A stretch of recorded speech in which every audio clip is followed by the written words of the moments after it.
Today, we are privileged to have Mr. Jinang Desai sir with us. A little introduction about sir. He is qualified chartered accountant as well as company secretary. Currently, he is working in the capacity of Deputy Vice President at Kotak Mahindra Bank. He is seasoned finance professional with 9 years of experience in the banking industry. So now I would like to request Mr. Jinang Desai sir to come up here and share his expertise with us.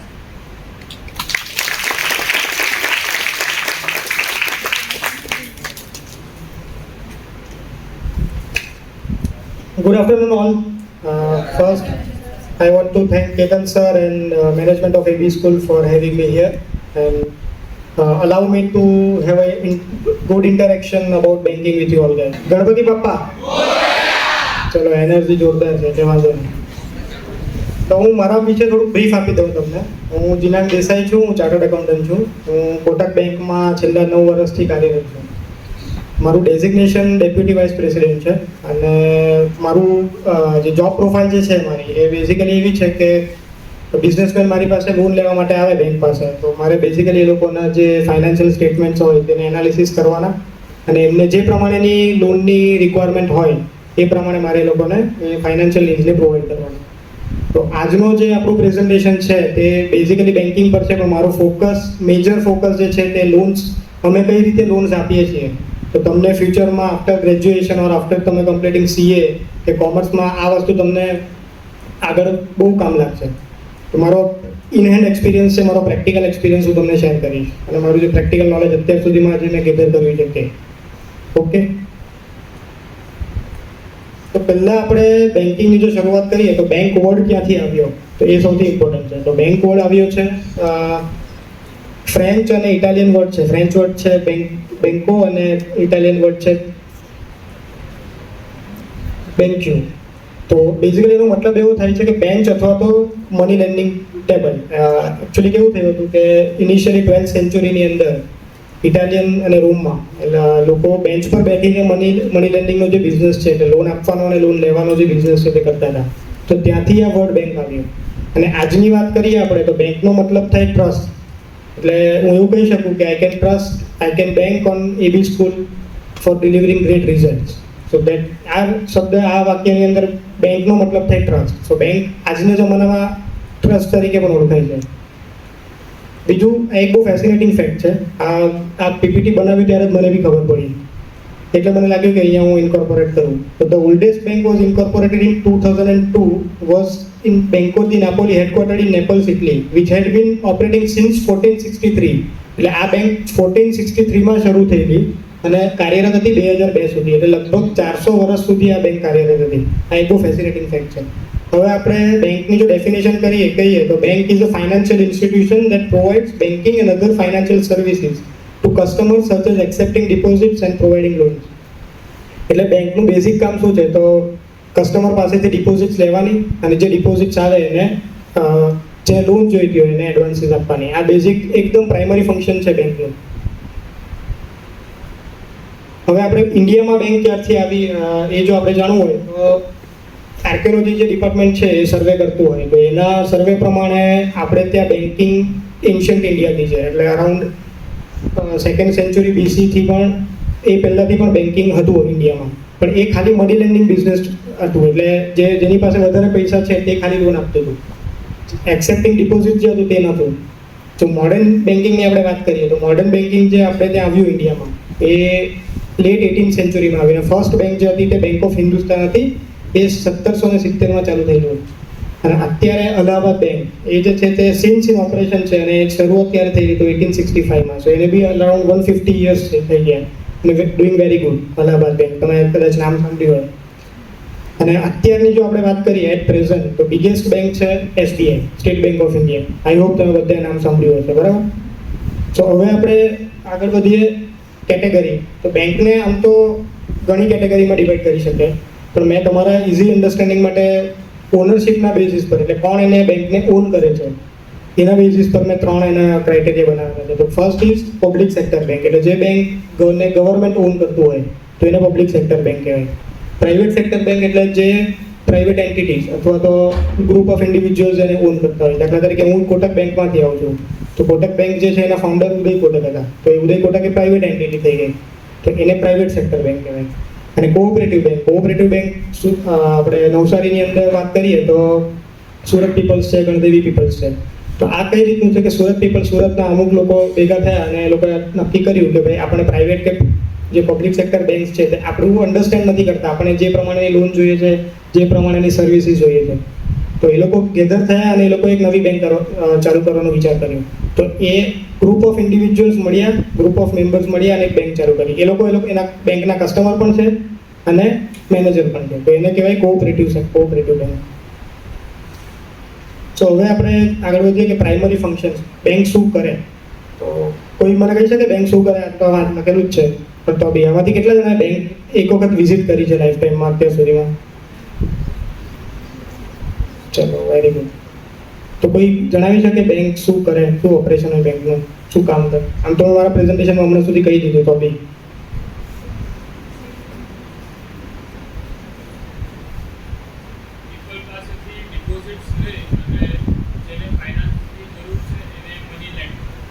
Perfect answer.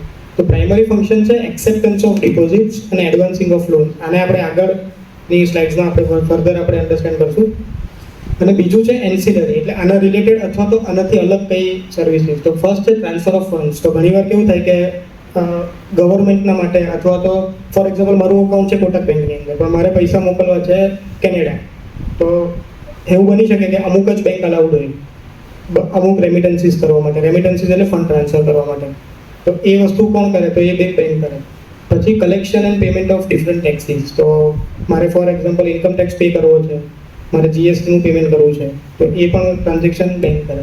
અને બીજું foreign exchange transaction, જે મેં આગળ મેં તમને કીધું કે. અને આના સિવાય કે એજન્સી સર્વિસીસ પણ હોય. ફોર એક્ઝામ્પલ સુરતની અંદર પ્રધાનમંત્રી આવાસ યોજના છે, તો કોઈ નીડી માણસે ઘર ખરીદવું હોય પ્રધાનમંત્રી આવાસ યોજનામાં, તો એનું ફોર્મ જે છે તે કોટક બેંક જ આપે છે. હવે કોટક બેંકને અને પ્રધાનમંત્રી આવાસને કંઈ લેવા દેવા નથી, પણ સુરત મ્યુનિસિપલ કોર્પોરેશન સાથે ટાઈપ છે, તો એ એજન્સી સર્વિસીસ પ્રોવાઈડ કરે છે એના માટે. તો આ ટાઈપની સર્વિસીસ પણ બેંક પ્રોવાઈડ કરે. હવે આપણે આગળ વધીએ એક્સેપ્ટન્સ ઓફ ડિપોઝિટ્સ. એક્સેપ્ટન્સ એટલે બેંક કઈ રીતે કસ્ટમર્સની પાસે ડિપોઝિટ્સ લે. તો ફર્સ્ટ ઇઝ સેવિંગ એકાઉન્ટ. તો સેવિંગ એકાઉન્ટ કોના માટે હોય? તો જેની રેગ્યુલર ઇન્કમ છે. ફોર એક્ઝામ્પલ હું જોબ કરું છું, તમારા ટીચર્સ છે તે જોબ કરે છે, કોઈનો બિઝનેસ હોય, 50-60 લાખનું ટર્નઓવર હોય, તો એના રેગ્યુલર ટ્રાન્ઝેક્શન મહિનામાં 2-3 ટ્રાન્ઝેક્શન જ થતા હોય, પણ રેગ્યુલર છે કે ફોર એક્ઝામ્પલ 5 તારીખે સેલરી આવે છે, 7 તારીખે સેલરી આવે છે, તો એના માટે સેવિંગ એકાઉન્ટ થાય. અથવા તો કોઈ હાઉસવાઈફ છે, એની પાસે એને પૈસા બચાવી રાખેલા છે અને એને કમાવવું છે પૈસા પર, ઇન્ટરેસ્ટ અર્ન કરવું છે, તો saving account is the perfect એના માટે થઈ જાય, તો એ સેવિંગ એકાઉન્ટ થઈ જાય. બીજું કરંટ એકાઉન્ટ. તો કરંટ એકાઉન્ટ જે છે તે બિઝનેસ માટે છે. બિઝનેસમાં કેવું હોય કે રોજબરોજના ટ્રાન્ઝેક્શન હોય બેંકની જોડે, પેમેન્ટ આપવાનું હોય, પેમેન્ટ લેવાનું હોય, બરાબર છે, એના સિવાય લોન્સ લેવાની હોય, તો એના માટે જે છે તે current account only for businesses. પછી ફિક્સ ડિપોઝિટ. ફોર એક્ઝામ્પલ મારી પાસે લાખ રૂપિયા પડેલા છે, હમણાં સુધીની મારી બચત છે, હવે મને એવું લાગે છે કે ભાઈ મારે અત્યારે પ્રોજેક્ટ શોર્ટ ટર્મ 12 મહિના 36 મહિના માટે મને એ રૂપિયાની જરૂર નથી, તો મને એવું છે કે ભાઈ મને ઇન્ટરેસ્ટ સેવિંગ એકાઉન્ટમાં હું રાખું તો મને રેટ ઓફ ઇન્ટરેસ્ટ કદાચ 5-6% આજુબાજુ મળે, મને વધારે રેટ ઓફ ઇન્ટરેસ્ટ જોઈતો હોય, તો શું કરું? ફિક્સ ટર્મ માટે હું ફિક્સ ડિપોઝિટ કરી લઉં, તો એના પર મને વ્યાજ વધારે આપે બેંક. અને ફિક્સ માટે હું બંધાઈ જાઉં કે ભાઈ 3 વર્ષ છે, તો એક્ઝામ્પલ 3 વર્ષ પછી એ લિક્વિડેટ થશે અને મારા અકાઉન્ટમાં જમા થશે, તો આ ફિક્સ ડિપોઝિટ થઈ ગઈ. રિકરિંગ ડિપોઝિટ્સ એટલે તમે બધા આઈ થિંક એસઆઈપી રિલેટેડ તમને ખબર છે, એસઆઈપી શું હોય મ્યુચ્યુઅલ ફંડમાં, બરાબર? તો જે મ્યુચ્યુઅલ ફંડમાં એસઆઈપી હોય તે રીતે રિકરિંગ ડિપોઝિટ બેંકની અંદર હોય. દર મહિનાની અમુક તારીખે તમારા અકાઉન્ટમાંથી ડેબિટ થઈ જાય, એની એક એફડી બની જાય, ફોર 12 મહિના માટે છે, તો 2000 રૂપિયાની 12 મહિના માટેની દર બીજી તારીખે કે ત્રીજી તારીખે તમે જે ડિસાઇડ કરો એ તારીખે તમારા ખાતામાંથી જમા થઈ જાય અને ફિક્સ ડિપોઝિટ બની જાય. અને 12 મહિના પછી જેમ જ્યારે મેચ્યોર થાય ત્યારે તમારા અકાઉન્ટમાં આવી જાય. તો આ ફિક્સ, આ 4 રસ્તેથી બેંક પોતાના કસ્ટમરની પાસેથી ફંડ્સ ગેધર કરે. અને એનો ફર્ધર યુઝ શામાં કરે તો એ આપણે આગળ જોઈએ. એનો યુઝ શામાં કરે તો લોન્સ આપવા માટે કરે. અત્યાર સુધી કદાચ તમને લાગતું હોય કે હું કદાચ સ્પીડમાં જઈ રહ્યો છું, બિકોઝ કે મારું મેઇન ફોકસ આ પ્રેઝન્ટેશનનું અહીંયાથી શરૂ થાય છે, એડવાન્સિંગ ઓફ લોન્સથી. હવે બેંક જે છે તે કસ્ટમરને જે પ્રમાણેની લોન જોઈતી હોય એ પ્રમાણેની લોન આપે. દાખલા તરીકે મારે ઘર લેવું છે તો મને હોમ લોન આપે, કોઈને ગાડી લેવી છે તો એને ઓટો લોન આપે, બરાબર. તો કઈ ટાઈપની લોન આપે બેંક? તો home loan, loan against property, unsecure business loan. તો હોમ લોન એટલે શું કે મેં જેમ તમને કીધું તે પ્રમાણે કે મારે ઘર જો લેવું હોય તો મારે બેંકને એપ્રોચ કરવાનો કે ભાઈ મને આ પર્ટિક્યુલર જગ્યા પર મારે ઘર લેવું છે. તો બેંક ડિસાઈડ કરે કે મારી ઇન્કમ એટલી છે કે હું એનો ઈએમઆઈ ભરી શકીશ, અને એના બેઝિસ પર મને લોન આપે. અને પ્રોપર્ટીને મોર્ગેજ કરે. પ્રોપર્ટીને મોર્ગેજ કરે એટલે શું કરે? બે વસ્તુ કરે. એક, જે પ્રોપર્ટીના પેપર્સ હોય, દસ્તાવેજ જેને કહેવાય, તમે કદાચ સાંભળ્યું હોય કે ઘરનો દસ્તાવેજ, બરાબર. તો એ ઘરનો દસ્તાવેજ પોતાની પાસે રાખે અને ગવર્મેન્ટની અંદર એવું રિપોર્ટ કરી દે કે ભાઈ આ જે પ્રોપર્ટી છે તે અમારી પાસે મોર્ગેજ છે. એટલે એ કાલે ઉઠીને હું જાઉં જો લોન ભર્યા વગર, તો ગવર્મેન્ટની પાસે એ રેકોર્ડ હોય કે હું એ ઘરને જ વેચી ના શકું જ્યાં સુધી હું મારી લોન ભરપાઈ ના કરું ત્યાં સુધી. તો એને હોમ લોન કહેવાય, ઘરની સામેની લોન છે તે. હવે મેં હમણાં એક વર્ડ યુઝ કર્યો, ઈએમઆઈ. કોઈને ખબર છે ઈએમઆઈ એટલે શું? એનું ફૂલ ફોર્મ કોઈને? પરફેક્ટ.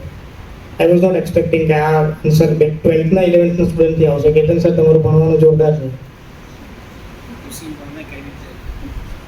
સો ઈએમઆઈ, પરફેક્ટ, ઇક્વેટેડ મંથલી ઇન્સ્ટોલમેન્ટ.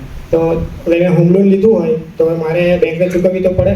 હવે 50 લાખની મેં હોમ લોન લીધી હોય, મારી એટલી આવક નથી કે વન ગોમાં હું ભરી શકું, બરાબર. તો મને બેંક શું કહે કે ભાઈ 50 લાખની તમને લોન આપી છે 20 વર્ષ માટે, તો દર મહિને તમારે 50,000 રૂપિયા ભરી દેવાના.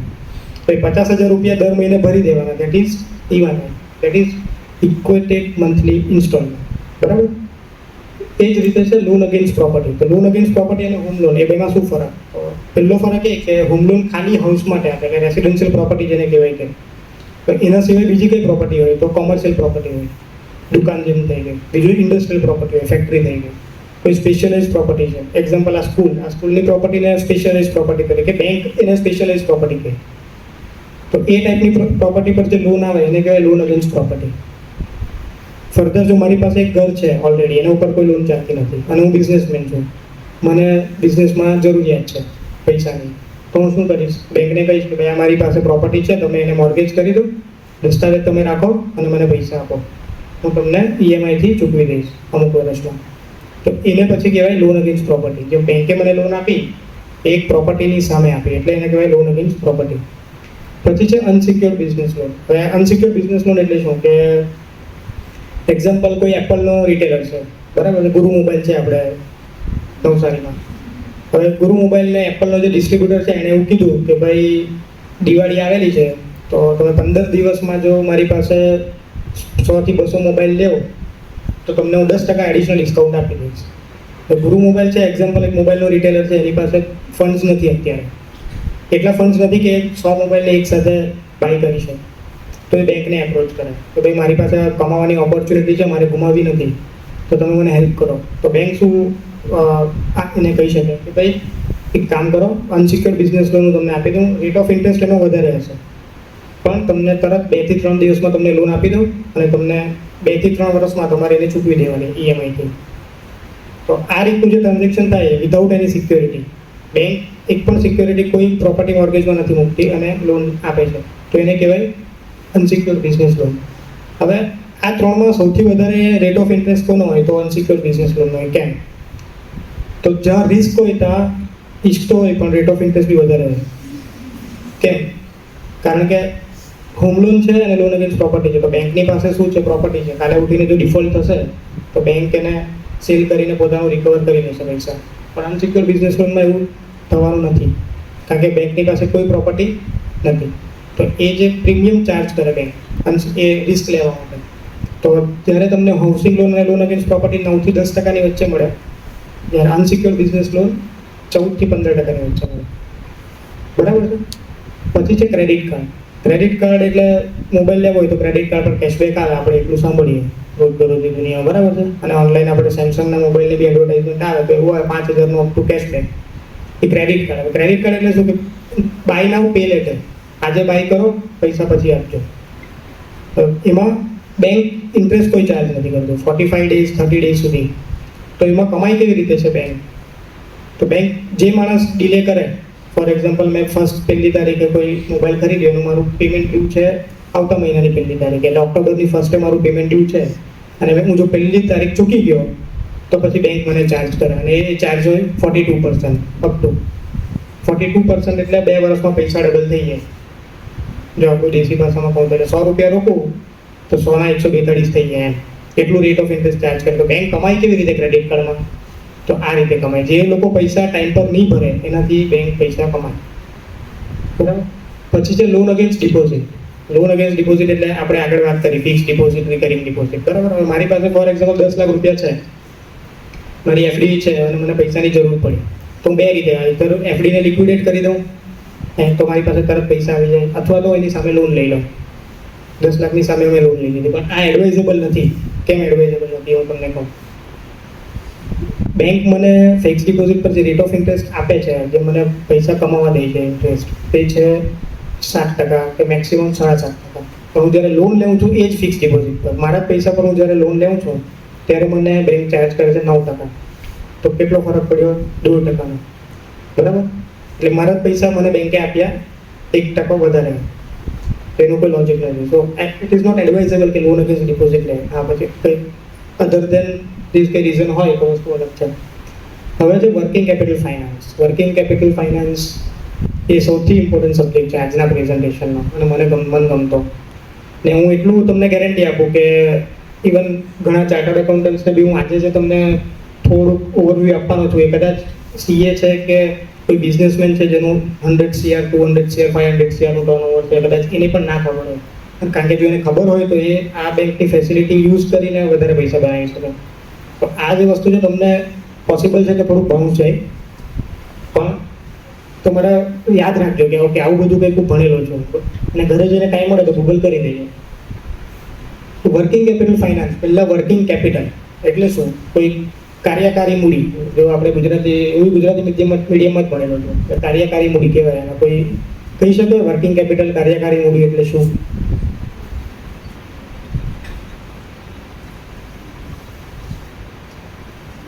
ઓપરેશનલ એક્ટિવિટીઝ કરવા માટે અથવા શોર્ટ ટર્મ ડેટ્સને પે કરવા માટે, ડે ટુ ડેની એક્ટિવિટીઝ કરવા માટે જે કેપિટલ જોઈએ એ વર્કિંગ કેપિટલ. Perfect answer.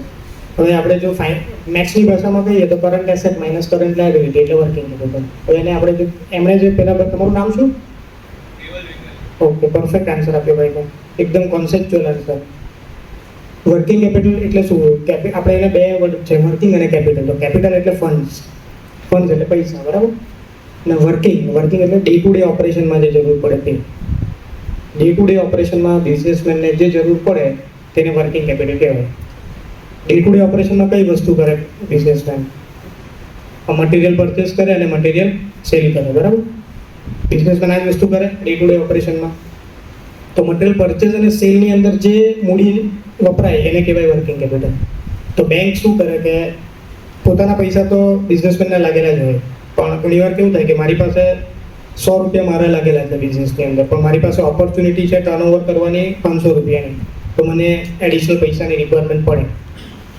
બરાબર. તો હું બેંકને એપ્રોચ કરું તો ભાઈ મને પૈસા આપો, મારો ટર્નઓવર વધી શકે છે અને એમાંથી વધારે કમાણી કરી શકું છું. તો ત્યારે જે બેંક આપે એને કહેવાય વર્કિંગ કેપિટલ ફાઇનાન્સ. એના બહુ બધા રસ્તા છે વર્કિંગ કેપિટલ ફાઇનાન્સના, એ આપણે જોઈએ. આ બધી ફેસિલિટી વર્કિંગ કેપિટલ ફાઇનાન્સમાં આવે. પહેલી ઓવરડ્રાફ્ટ અને કેશ ક્રેડિટ ફેસિલિટી. હવે ફોર એક્ઝામ્પલ હું બિઝનેસ કરું છું અને બેંકને મેં અપ્રોચ કર્યો કે ભાઈ મારી પ્રોપર્ટી છે, આ ઘર છે મારું, એની સામે મને તમે ODCC ફેસિલિટી આપો. ODCC ફેસિલિટી એટલે શું? કે મારું જે કરંટ એકાઉન્ટ હોય એ કરંટ એકાઉન્ટમાં મને બેંક લિમિટ આપી દે. એક્ઝામ્પલ ₹50 લાખ કે તમે ₹50 લાખ સુધીનો ઉપાડ કરી શકો, વિથડ્રોલ કરી શકો આની અંદર. એટલે મારું બેલેન્સ જે હોય ₹5 લાખ પ્લસ ₹50 લાખ એટલે ₹55 લાખ, એટલે ₹50 લાખ સુધી બેંક મને આની ઉપર લોન આપે, OD આપે.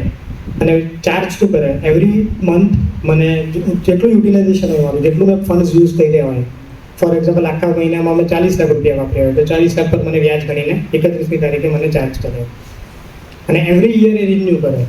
કારણ કે એક વખત આપી દીધા પછી ભૂલી નહીં જાય બેંક, દર વર્ષે એને રિન્યૂ કરે. કેમ રિન્યૂ કરવું પડે? કે ભાઈ મારી પાસે તમે લોન લીધી, ₹50 લાખની લોન લીધી, તો એનાથી તમે ટર્નઓવર વધ્યું કે નહીં વધ્યું? તમારા ફાઇનાન્શિયલ સ્ટેટમેન્ટ બરાબર છે કે નથી એ ચેક કરવા માટે અને રિન્યૂ કરો. અને જો વધારે પૈસાની જરૂર હોય, મને લાગે કે નહીં ભાઈ મારું ટર્નઓવર ઓર વધી શકે છે તો મને વધારે પૈસા આપે, તો ઓડી અને સીસી હવે બંનેમાં એક જ વસ્તુ હોય તો નામ કેમ અલગ અલગ? એક જ ડિફરન્સ છે બંનેમાં. કેશ ક્રેડિટમાં એવું હોય કે એમાં ડ્રોઈંગ પાવર કરીને આવે. આ એક નોટ ડાઉન કરી રાખજો, બેંકનું જાર્ગન છે ડ્રોઈંગ પાવર, ડીપી એને કહેવાય. તો ડીપી કેલ્ક્યુલેટ થાય એવરી મંથ. કેવી રીતે? તો જે મેં કીધું current asset minus current liability, એટલે debtors plus stock minus creditors. એ જે હોય એના 75% સુધી બેંક પૈસા આપે.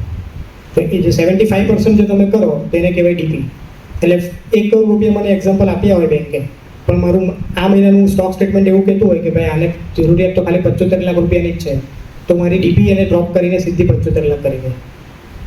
અને જો 1 કરોડ 25 લાખની છે તો 1 કરોડ જ રાખે, કારણ કે 1 કરોડ સેન્કશન કરેલી છે, બરાબર? તો આ કહેવાય એને કેશ ક્રેડિટ. જેને ઓવરડ્રાફ્ટની અંદર 1 કરોડ રૂપિયા આપ્યા, સીધા 1 વર્ષ પછી એનું રિન્યુઅલ થાય, એના વચ્ચે કોઈ ટ્રાન્ઝેક્શન ના થાય. તો there is only one difference, cache credit અને ઓવરડ્રાફ્ટની અંદર, બરાબર? એના પછી છે capex term loan. Capex term loan એટલે મારે મશીનરી લેવી છે, મારું મેન્યુફેક્ચરિંગનું કામ છે, હું સ્પેર પાર્ટ્સ બનાવું છું, મને મેન્યુફેક્ચરિંગનું કંઈ કામ છે મારી પાસે, તો મારે એક્સપાન્શન કરવું છે, મારે નવા મશીન્સ એડ કરવા છે, તો એ માટે કઈ લોન આપે? તો કેપેક્સ, કેપિટલ એક્સપાન્શન લોન. અને મારે એને કેવી રીતે ચૂકવવાનું? તો ઈએમઆઈ બેઝ પર. તમે ઘણી વાર સાંભળ્યું હશે કે ભાઈ બેંક ગવર્મેન્ટ સબસિડી આપે છે આ મશીન લાવવા માટે. બજેટમાં આવે આ વસ્તુ કે ભાઈ બેંક આપે છે સબસિડી. તો એ સબસિડી કયા પર આપે? તો કેપેક્સ ટર્મ લોન જો મેં બેંક પાસેથી લીધી હોય તો એની ઉપર મને ગવર્મેન્ટ સબસિડી આપે. ઇન્ટરેસ્ટ સબસિડી હોય કે કેપિટલ, ઇન્ટરેસ્ટ અને કેપિટલ સબસિડી. એટલે કેપિટલ હોય તો પ્રિન્સિપલ વેવ ઓફ કરી નાખે, અથવા તો ઇન્ટરેસ્ટ હોય તો ખાલી વ્યાજ આપવાને આપ કરીએ. પછી છે બેંક ગેરંટી. હવે બેંક ગેરંટી એટલે નવસારીમાં બહુ ખાના છે, બરાબર? હમણાં વરસાદના લીધે હવે નવસારી નગરપાલિકા શું કરશે? ચોમાસું કરશે પછી રસ્તા બનાવશે. તો રસ્તા નવસારી નગરપાલિકા જાતે તો બનાવવાની નથી, એ કોને કરશે? જે કોન્ટ્રાક્ટર હશે તેને કહેશે કે ભાઈ અમારા રસ્તા બનાવી આપો, એટલે ટેન્ડર બહાર પાડશે, બરાબર? હવે નવસારી નગરપાલિકાના કોન્ટ્રાક્ટર વચ્ચે કોઈ એવો સંબંધ નથી, તો નવસારી નગરપાલિકાના પર વિશ્વાસ કેવી રીતે કરે? તો એના માટે શું કરે? નવસારી નગરપાલિકા કહે કે ભાઈ મને બેંક ગેરંટી આપતું, 1 કરોડના કામ છે તો મને 10 લાખની બેંક ગેરંટી આપતો, હું તને આ કામ આપું. તો બેંક ગેરંટી કોણ આપે? તો બેંક. એટલે જે કોન્ટ્રાક્ટર હોય તે બેંકને એપ્રોચ કરે કે ભાઈ મને બેંક ગેરંટી આપવાની છે, મારી પાસે આ 1 કરોડનો કોન્ટ્રાક્ટ મળે એવું છે મને, તમે 10 લાખની બેંક ગેરંટી આપો તો મળી જાય. તો બેંક આપે બેંક ગેરંટીનું એક સર્ટિફિકેટ જેવું બનાવીને આપે કે ભાઈ કાલે ઉઠીને જો કોન્ટ્રાક્ટરમાં કંઈ ઇસ્યુ થયો તો બેંક એને કમ્પેન્સેટ કરી આપશે 10 લાખ રૂપિયા સુધી.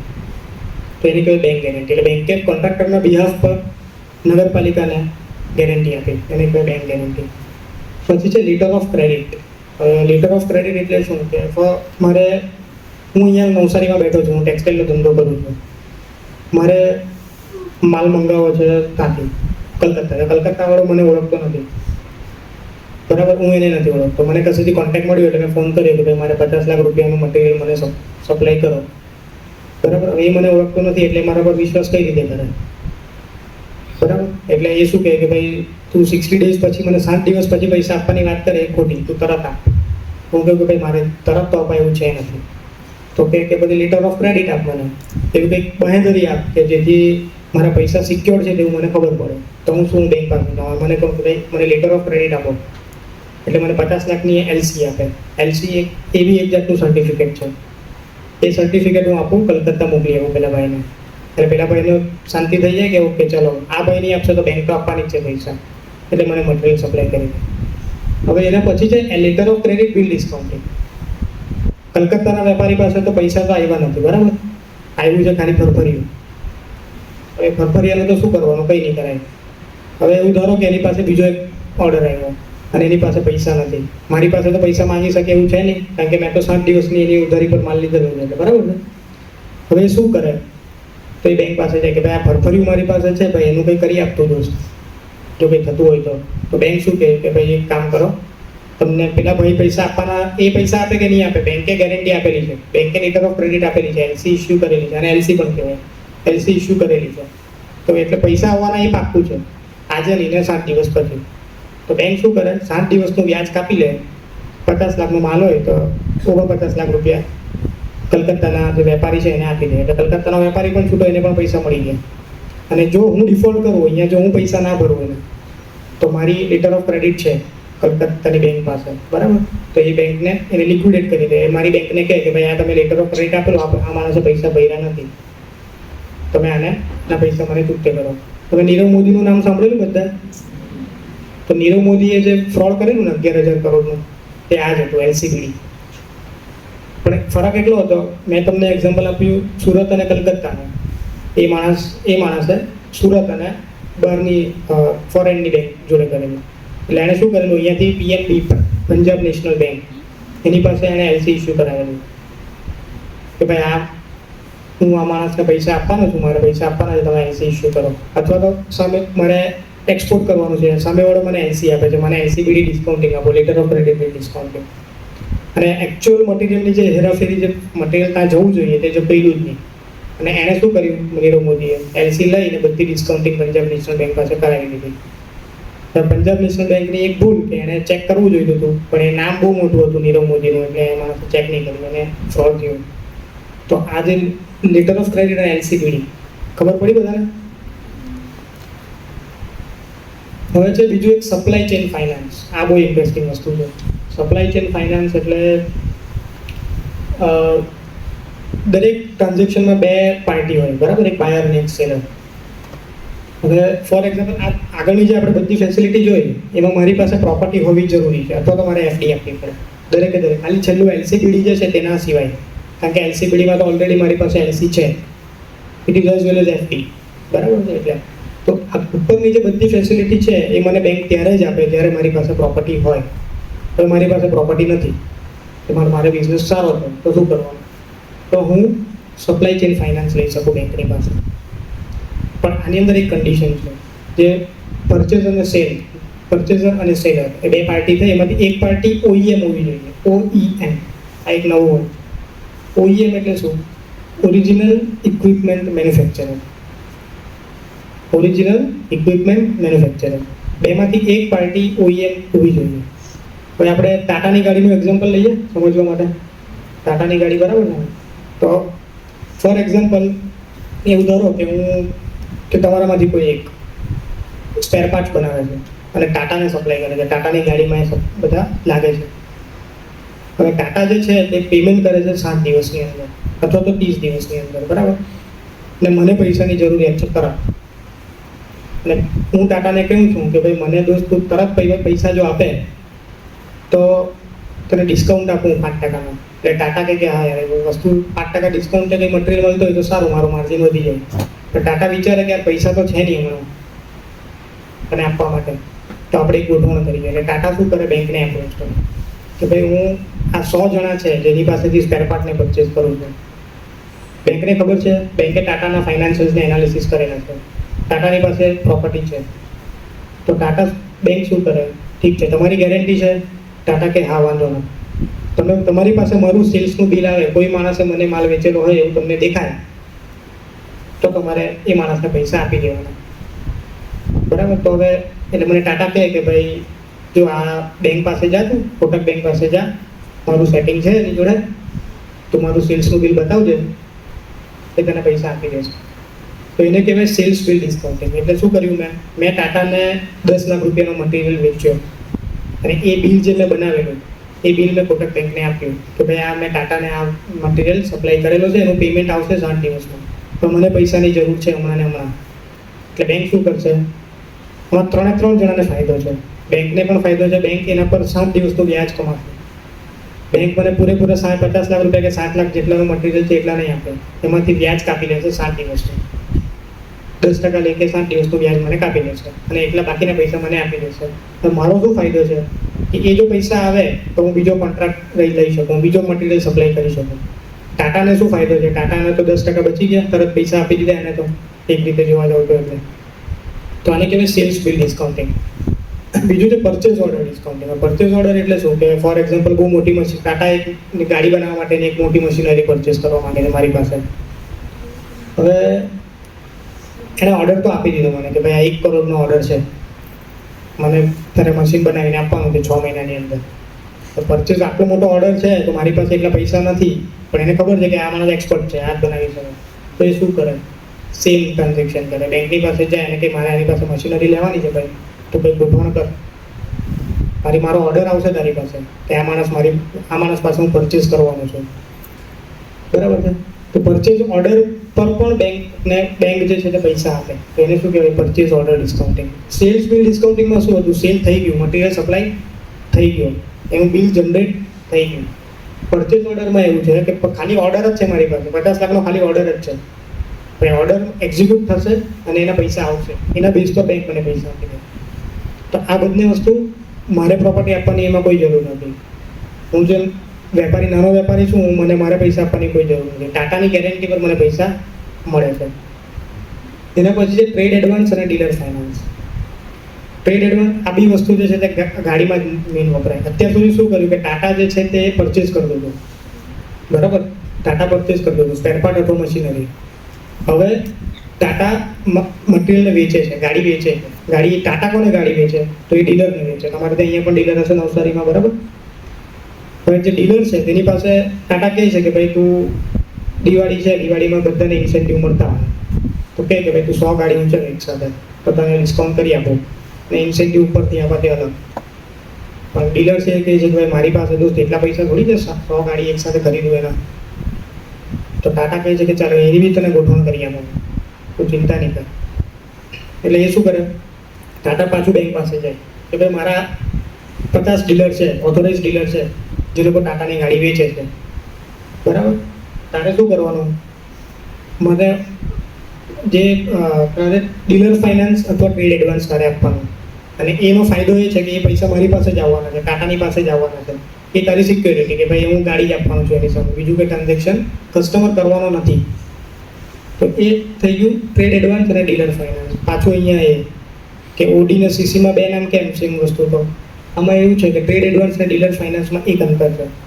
ડીલર ફાઇનાન્સ જે છે એ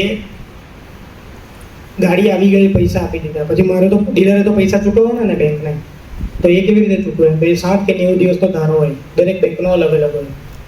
તો એના પ્રમાણે 7 કે 90 દિવસ પછી મારી જે બીજી ફેસિલિટી ચાલતી હોય, ઓડીસીસી, અથવા તો મારા ખાતામાં પૈસા પડેલા હોય કે મારો માલ વેચાયો હોય, એમાંથી મારે એને કોમ્પેન્સેટ 90 દિવસમાં પૈસા આપી દેવાના. ટ્રેડ એડવાન્સ પાછું અલગ છે. ટ્રેડ એડવાન્સમાં શું થાય? ટ્રેડ એડવાન્સ પછી મને પૈસા તો ચૂકવવાના જ હોય, પણ એ કેવી રીતે ચૂકવવાના? ડીલરે હું ગાડી લેવા ગયો કે તમે મારી પાસે ગાડી લેવા આવ્યા, હું તમને કહું કે ભાઈ કોટક બેંક સસ્તા દરે લોન આપે છે, તો તમે કહો કે હા ચાલો તો આપણે કોટકમાંથી લોન કરાવી. હવે મેં શું લીધેલું? ડીલર ફાઇનાન્સ મેં લીધેલું હતું, પૈસા લીધેલા હતા કોટક પાસેથી ટાટાને ચૂકવવા માટે. એને હું ચૂકવું કેવી રીતે છું? તમારી લોન કરાવીને. હવે તમે લોન લેશો, 10 લાખની ગાડી એક્ઝામ્પલ 9 લાખની તમે લોન લીધી, તો એ 9 લાખનું ડિસ્બર્સમેન્ટ કોટક બેંક જે ટ્રેડ એડવાન્સનું જે અકાઉન્ટ છે એની અંદર આપશે. એટલે 1 કરોડની મેં લોન લીધી હોય તો એ કેટલા થઈ ગયા? 51 લાખ થઈ ગયા, બરાબર? બંનેમાં ફરક એ છે કે પૈસા ચૂકવણીનો ફરક છે. એકમાં હું મારા પોતાના પૈસા આપું છું અને બીજામાં લોન કરાવીને પૈસા આપું છું. તો આમાં બેંકને કઈ રીતે ફાયદો થાય? ઉપર તો એવું હતું, કોઈને એવો ડાઉટ થવો જોઈએ કે ભાઈ ઉપર તો એવું હતું કે ટાટા એને પૈસા આપવાનું છે, આમાં તો ટાટાને પૈસા આપવાના છે, તો બેંક કેમ આવું કરે? બેંકની શું સિક્યોરિટી? કાલે ઉઠીને જો ડીલર ઉઠી ગયો, ના પાડી દીધી પૈસા નહીં આપો, તો આમાં ડીલરને, તો આમાં બેંકને શું ફાયદો? મેક્સિમમ નંબર ઓફ જે ડિફોલ્ટ થાય ને, લોનના ડિફોલ્ટ મેક્સિમમ નંબર, એ કયા કારણથી થાય? એ એક જ કારણથી થાય. પૈસા મેં લીધેલા હોય બિઝનેસ માટે, મારો બિઝનેસ છે ટેક્સટાઇલનો મારો બિઝનેસ ચાલે છે જોરદાર, હું પૈસા લઉં એના માટે બેંક પાસેથી, બેંકને બતાવું બધું મારા ફાઇનાન્શિયલ સ્ટેટમેન્ટ ટેક્સટાઇલના બિઝનેસના, પણ વાપરું એને રિયલ એસ્ટેટમાં કે ભાઈ અહીંયા જમીનનો ભાવ 1 વર્ષમાં ડબલ થવાનો છે, ડબલ. તો પૈસા મેં લીધા ટેક્સટાઇલના બિઝનેસની ઉપર, એનું ઓબ્લિગેશન, એના ઈએમઆઈ, એનો વ્યાજ, એ બધું મારું જશે શામાંથી? ટેક્સટાઇલના બિઝનેસમાંથી. પણ મેં રોકી કાં દીધા? રિયલ એસ્ટેટમાં. તો આ ટ્રાન્ઝેક્શન જે થાય એના લીધે મેક્સિમમ નંબર ઓફ ડિફોલ્ટ્સ થાય, મેક્સિમમ નંબર ઓફ જે લોન નહીં ભરાય લોકો કે બિઝનેસમેન જે નહીં ભરી શકે લોન, એની પાછળનું 90% કારણ આ એક જ હોય કે પૈસા લીધા હોય એક કારણથી, વાપરે બીજામાં. તો બેંક શું વિચારે કે ભાઈ ચાલો આમાં આપણી એટલી સિક્યોરિટી તો છે કે ભાઈ જે ડીલર છે તે ટાટા નેક્સોન જ લેવાનો છે, બીજી કોઈ વસ્તુ યુઝ કરવાનો નથી, એના પર્સનલ યુઝમાં એ પૈસા વાપરવાનો નથી. અને કાલે ઉઠીને જો ડિફોલ્ટ કરશે તો ટાટા હેલ્પ કરશે ટાટા નેક્સોનને વેચવાની ને આપણા પૈસા ચૂકવવાની. તો એ બેનિફિટની ઉપર એટલે આમાં પણ ત્રણેય પાર્ટી બેનિફિટમાં છે. પેલું ટાટા કે એનો માલ મટીરિયલ વેચાય છે, માલ વેચાય છે, એનું ટાર્ગેટ એચીવ થાય છે, સ્ટોક માર્કેટ ઉપર જાય છે. બીજું ડીલરની પાસે વગર પૈસે મટીરિયલ આવે છે, બરાબર છે, તો એનું બી ટર્નઓવર વધવાનું છે. એ જે માણસ ઇન્ટરેસ્ટેડ છે એને વધારે વેરાયટી ઓફ ગાડી બતાવી શકશે. નેક્સોનની જોડે પંચ બી બતાવી શકે, તે પંચની બદલે નેક્સોન બી બતાવી શકે. અને ત્રીજી બેંકને એક તો વ્યાજ કમાવાનું છે, એની સામે સિક્યોરિટી પણ છે ટાટાને કે ભાઈ કાલે ઉઠીને ડિફોલ્ટ થાય તો આપણને પૈસા તો મળી જવાના છે. તો ગાડી વેચીને પૈસા આપશે અથવા તો ટાટા આપણને હેલ્પ કરશે કોઈ પણ રીતે, બરાબર. તો આ થઈ ગયું સપ્લાય ચેઇન ફાઇનાન્સ. સમજ પડી કે થોડું બાઉન્સ ગયું? થોડી ઘણી પડી ને. હવે છે એક્સપોર્ટ ઇમ્પોર્ટ. હવે ફોર એક્ઝામ્પલ એક્સપોર્ટનો બિઝનેસ કરું છું, બરાબર. મને અહીંયાથી કલકત્તાવાળાને અહીંયા હું સુરતમાં રહું છું સેમ દેશમાં, તો બી વિશ્વાસ નથી. તો પેલો માણસ જે અમેરિકામાં રહેતો એને તો મારા પર ક્યાંથી વિશ્વાસ આવવાનો, બરાબર. પણ મારે બિઝનેસ તો કરવો છે, તો શું કરાય? પહેલી ફેસિલિટી છે pre shipment credit in foreign currency, PCFC. મારે અમેરિકા મટીરિયલ કંઈ સપ્લાય કરવાનું છે, બરાબર. એનો મારી પાસે ઓર્ડર આવી ગયો કે ભાઈ તમારે 1 કરોડનો મટીરિયલ આપવાનો હતો. એક્સપોર્ટનો ઓર્ડર છે એટલે હું બી માર્જિન, મારો જનરલી એક્સપોર્ટના બિઝનેસમાં માર્જિન થોડોક વધારે હોય એટલે હું બી ઇન્ટરેસ્ટેડ છું કે યાર આપણે 1 ડબલનો મોકો છે, આ ચૂકાય નહીં ભાઈ. તો મારી પાસે પૈસા નથી તો શું કરું? તો બેંક પાસે જાઉં, બેંકને કહું કે ભાઈ એક ઓર્ડર આવેલો છે યાર, કંઈ હેલ્પ કર. તો બેંક શું કહે કેટલા દિવસમાં પૈસા આવવાના છે તારા? હું કહું કે ભાઈ 90 દિવસમાં તો RBIનો નિયમ છે એટલે આવી જ જવાના છે, ટેન્શન નથી. તો કે ચાલ ઠીક છે, ટેન્શન નહીં કરતો, અને આપી દઉં pre shipment credit in foreign currency. Pre shipment એટલે શું કે અહીંયાથી મટીરિયલ જે જાય તેને શિપમેન્ટ કહેવાય. એક શિપમેન્ટ ગયું, બરાબર, જે જહાજમાં મોટા સ્ટીમરની અંદર જે જાય તે, બરાબર. પ્રી શિપમેન્ટ એટલે શિપમેન્ટ પહેલાંનું જે ક્રેડિટ મને મળે, એટલે મારા ઓર્ડર પર જ મને બેંક લોન આપી દે એને એક્ઝિક્યુટ કરવા માટે. તો એને શું કહેવાય? PCFC. અને આમાં મને 2 ફાયદા છે. પહેલો ફાયદો એ કે હું મટીરિયલ સપ્લાય કરું તો પહેલાં મને પૈસા મળી જવાના, એ PCFC થઈ ગયું, બરાબર. એક બેનિફિટ થઈ ગયો. બીજો બેનિફિટ જે આગળની આપણે બધી ફેસિલિટી જે જોઈ, OD, CC, term loan, supply chain ફાઇનાન્સની બધી ફેસિલિટી, એનો વ્યાજનો દર શું હોય, રેટ ઓફ ઇન્ટરેસ્ટ શું હોય, તો 8 થી 11% વચ્ચે હોય. ઇવન આફ્ટર પ્રોપર્ટી, જો હું પ્રોપર્ટી મોર્ગેજમાં આપું તો પણ. જ્યારે આ પ્રી શિપમેન્ટ ક્રેડિટ PCFCમાં મારો રેટ ઓફ ઇન્ટરેસ્ટ શું હોય? 4%નો. તો એ કેમ 4% ને પેલું કેમ 8%? બેંક તો સેમ જ છે. એનું રીઝન છે કે પ્રી શિપમેન્ટ ક્રેડિટ જે છે તે બેંક જે આપે, બેંક મારી પાસે લોન લઈને બીજાને આપવાની છે કે તમે પૈસા આપશો, બેંકમાં ડિપોઝિટ કરશો, પછી મને પૈસા ફંડિંગ આપશો, પછી બિઝનેસ ઓનરને ફંડિંગ આપશો. જે રૂપિયામાં જે માણસે રૂપિયા જમા કર્યા છે, બરાબર, એની સામે રૂપિયાની લોન આપી શકે, એની સામે ડોલરની લોન તો આપી નહીં શકે. હવે જે મને PCFC આપશે ને બેંક, એ ડોલરની સામે આપશે. યુએસમાં તમને ખબર હશે કે યુએસમાં રેટ ઓફ ઇન્ટરેસ્ટ આપણા કરતાં અડધા ચાલે, બરાબર. તો મને PCFC આપવા માટે બેંક જે બોરો કરશે અથવા તો ત્યાંથી કશે ફિક્સ ડિપોઝિટ લાવશે યુએસથી, એ એને 4%માં પડશે કે 2%માં પડશે. તો એટલે મને એ પાસ ઓન કરશે એનો ઇન્ટરેસ્ટ કે ભાઈ તું મને 2%માં પડે છે, તું 4%માં વાપર. તો મને પણ ફાયદો થઈ ગયો, બરાબર.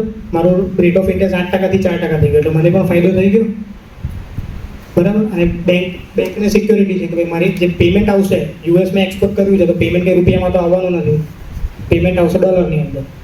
તો એ પેમેન્ટ ડાયરેક્ટ PCFCનું એક અકાઉન્ટ જનરેટ થાય, એ PCFCમાં આવી જશે. $2,000, $5,000, $10,000.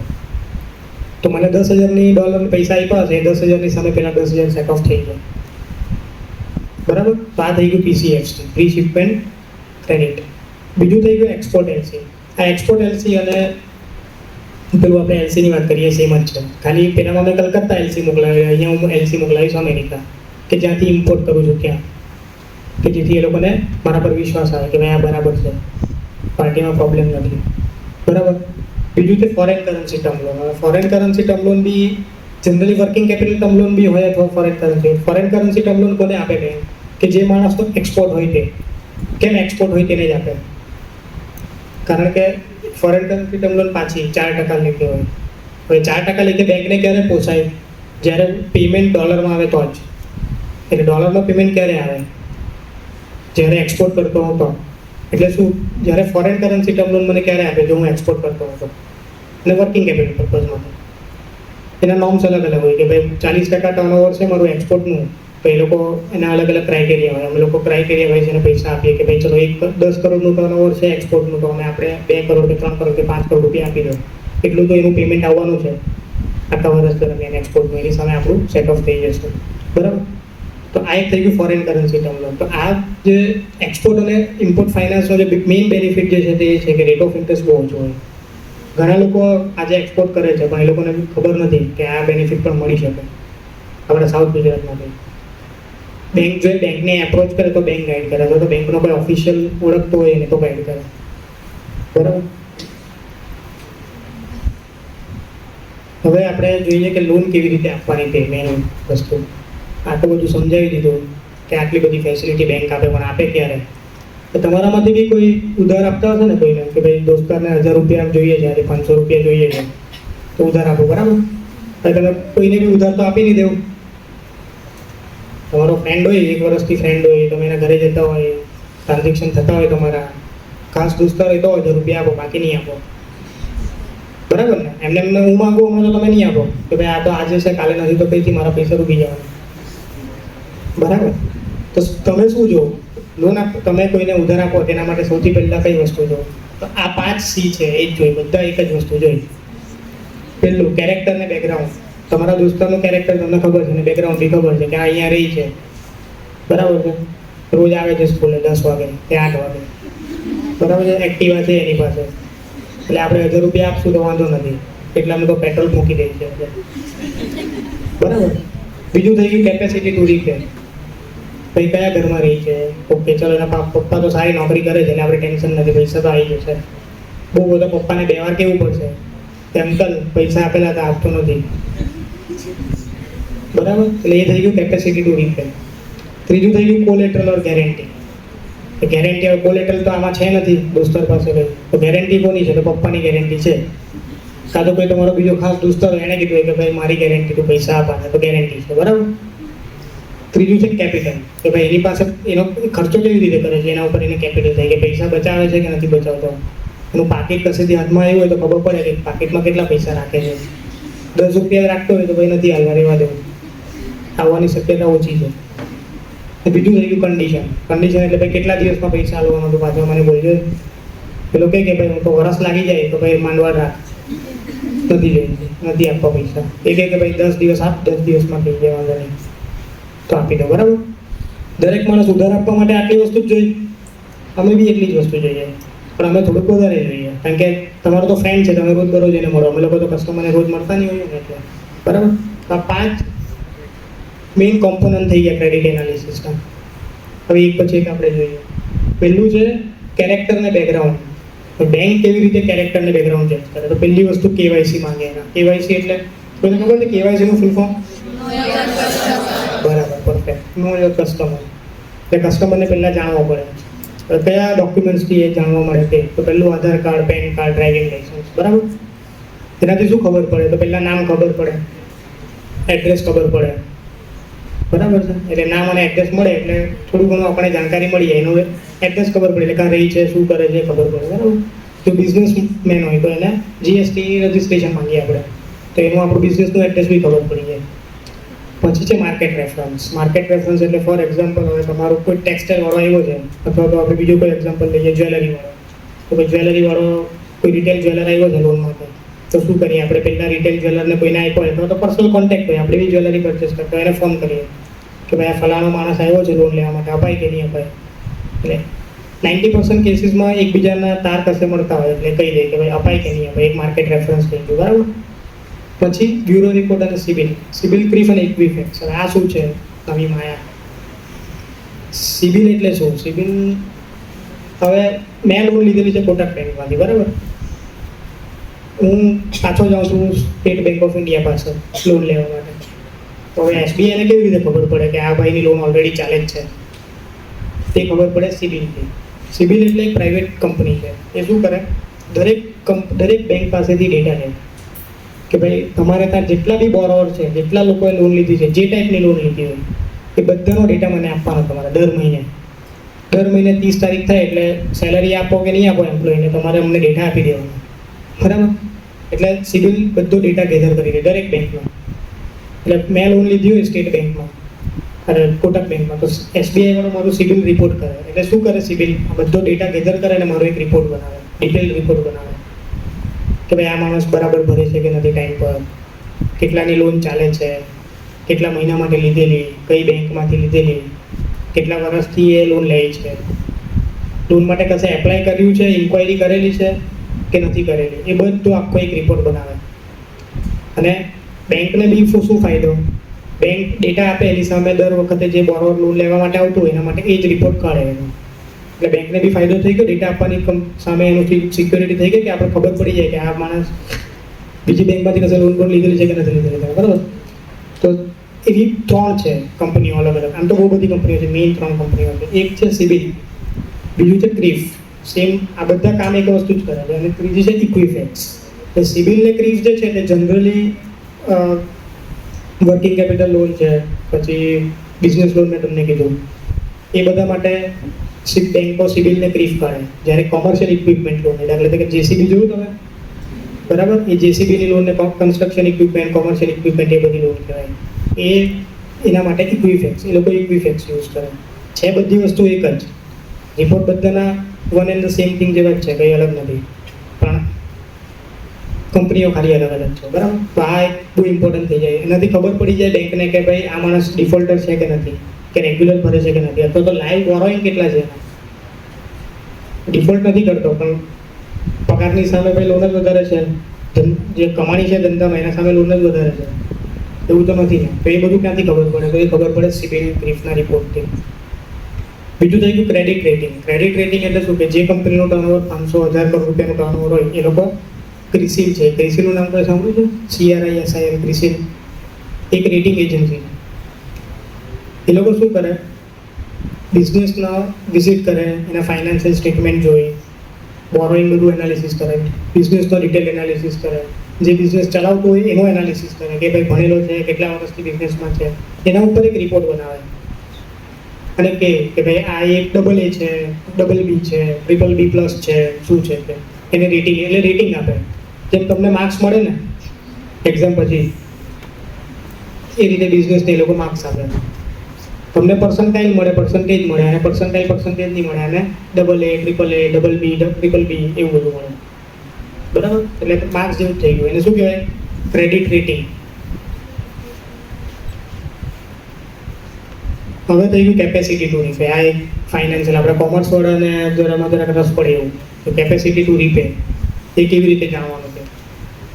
તો કેપેસિટી ટુ રીપે જાણવાનું સૌથી મેઇન વસ્તુ ફાઇનાન્શિયલ સ્ટેટમેન્ટ જોઈ લેવાના. એટલે શું? ફાઇનાન્શિયલ સ્ટેટમેન્ટમાં શું આવે?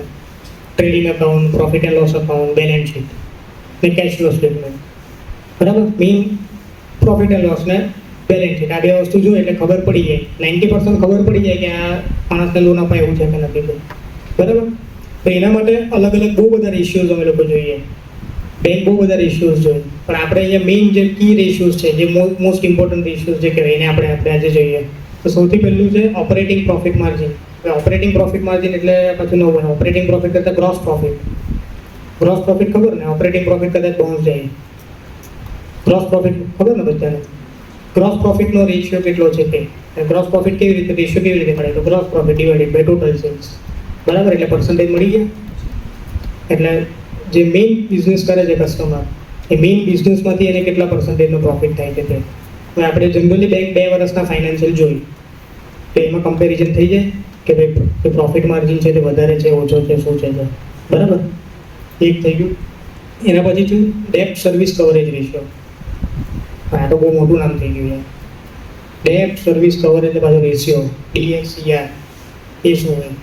તમે તો બેંકમાં ઇન્ટરવ્યૂ આપવા જાઓ લોન ડિપાર્ટમેન્ટમાં, તો સૌથી પહેલો સવાલ તમારું નામ પૂછે, એના પછી આ પૂછે કે DSCR એટલે શું. એટલે તમે કાલે ગ્રેજ્યુએટ થઈ જાઓ, CA બની જાઓ, પછી ક્રેડિટ મેનેજરની વેકન્સીમાં ઇન્ટરવ્યૂ આપવા જાઓ, તો આ પહેલો સવાલ તમને પૂછવામાં આવશે કે DSCR એટલે શું. એ આજે હું તમને કહી દઉં છું શું કે DSCR એટલે શું. કે જો આપણે કોન્સેપ્ટ વાઇઝ જોઈએ તો જે બિઝનેસમેન છે એની પાસે એટલી કેપેસિટી છે, એટલો પ્રોફિટ છે બિઝનેસમાંથી કે જેને લાઈવ બોરોઈંગ છે, લાઈવ બોરોઈંગમાં કેશ ક્રેડિટ થઈ ગયું, કોઈ ટર્મ લોન ચાલતી હોય તો એ થઈ ગયું, હાઉસિંગ લોનનો EMI થઈ ગયું. એ બિઝનેસમાંથી એટલા પૈસા કમાય છે કે લાઈવ બોરોઈંગ અને આપણે આપવાના વધારે એ બધું મળીને એ ચૂકવી શકે એટલી એની કેપેસિટી છે કે નથી. તો એ જાણવા માટેનું બેસ્ટ રેશિયો એટલે DSCR એ જનરલી એકની ઉપર હોવો જોઈએ. બેંકના નોર્મ્સ પ્રમાણે એકનો DSCR હોય એનો મતલબ એવો થયો કે DSCR એટલે શું પહેલાં એ સમજી લઈએ. DSCR એ શું છે તો identify whether the company is able to સર્વ the propose date from profits. બરાબર. અને ફોર્મ્યુલા શું છે? નેટ ઓપરેટિંગ ઇન્કમ ઉપર annual obligation. Net operating income એટલે શું? દેશી ભાષામાં નેટ પ્રોફિટ. બરાબર. કસ્ટમર જે પૈસા કમાયો ધંધામાંથી તે net profit plus divided by annual obligation. આખા વર્ષ દરમિયાન કેટલા EMI ભરે છે એનું ટોટલ એને કહેવાય એન્યુઅલ ઓબ્લિગેશન. હવે નેટ ઓપરેટિંગ ઇન્કમમાં પાછું એક વસ્તુ કહું તમને કે પ્રોફિટની અંદરથી ડેપ્રિસિએશન માઇનસ થાય. બરાબર હા કે ના? હા. પણ ડેપ્રિસિએશન તો કેવું છે? ભાઈ મારા બિઝનેસમાંથી કેશ જવાની છે એના રિલેટેડ કે મારે કોઈ લાયબિલિટી ચૂકવવાની છે એના માટે નથી ચૂકવવાની. બરાબર. તો એને હું શું કરું? પ્રોફિટમાં એડ કરી દઉં કે ભાઈ એ તો મારો પ્રોફિટ જ છે. ડેપ્રિસિએશન જે છે તે મારો પ્રોફિટ જ છે, એ કંઈ મારો ખર્ચો નથી.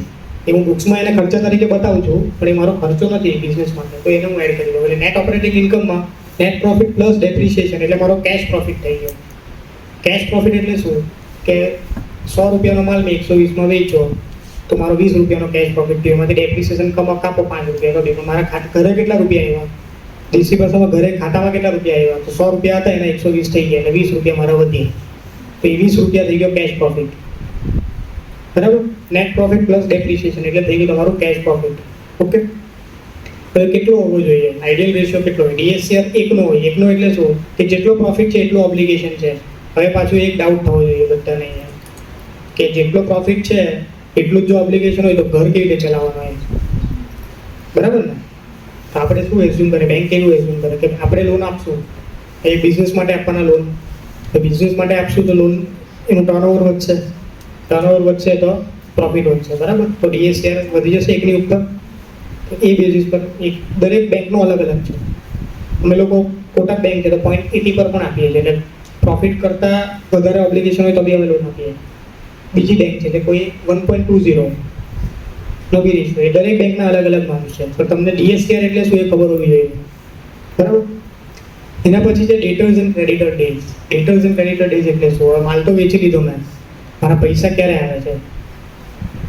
પ્રોફિટ એન્ડ લોસ જે સ્ટેટમેન્ટ છે એ આખા વર્ષનું મારું સરવૈયું છે. બરાબર. આખા વર્ષમાં શું છે તે મને ખબર પડે. ત્યારે બેલેન્સ શીટ જે છે તે શું છે? એઝ ઓન ડેટ 31મી માર્ચે મારી શું બિઝનેસની હાલત હતી એ મારે જોવી હોય તો શું જોવાનું? બેલેન્સ શીટ જોવાનું આખા વર્ષ. બરાબર.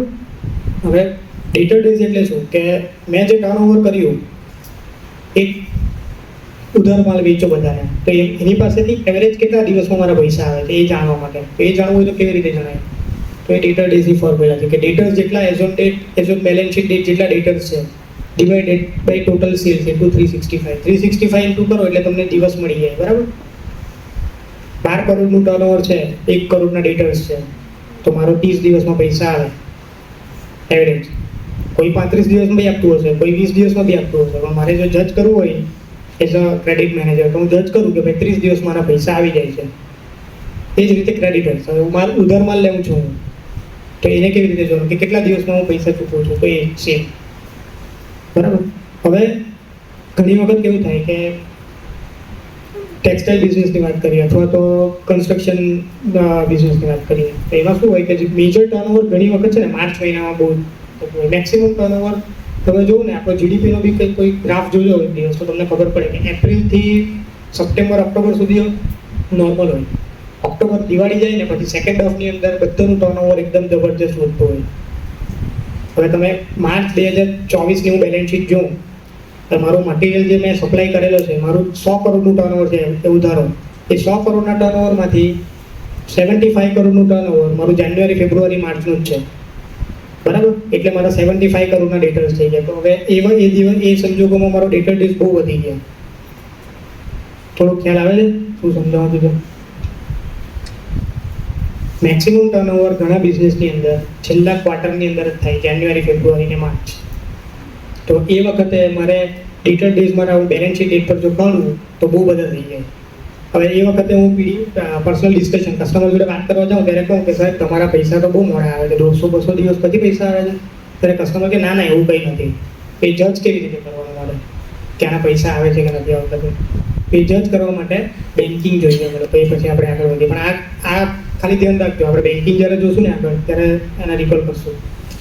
બીજું છે TOL upon AT&W. આ પાછું નવું આવ્યું. TOL એટલે શું? TOL એટલે ટોટલ આઉટસાઇડ લાયબિલિટીઝ. બિઝનેસની જેટલી આઉટસાઇડ લાયબિલિટીઝ છે એટલે TOL કહેવાય. TOL એટલે ટોટલ આઉટસાઇડ લાયબિલિટીઝમાં કઈ કઈ વસ્તુ આવે? તો ક્રેડિટર્સ આવી ગયા, બરાબર? જેને પાસેથી મેં માલ પરચેસ કરેલો છે અને પૈસા આપવાના બાકી છે એ મારી લાયબિલિટી થઈ ગઈ ને.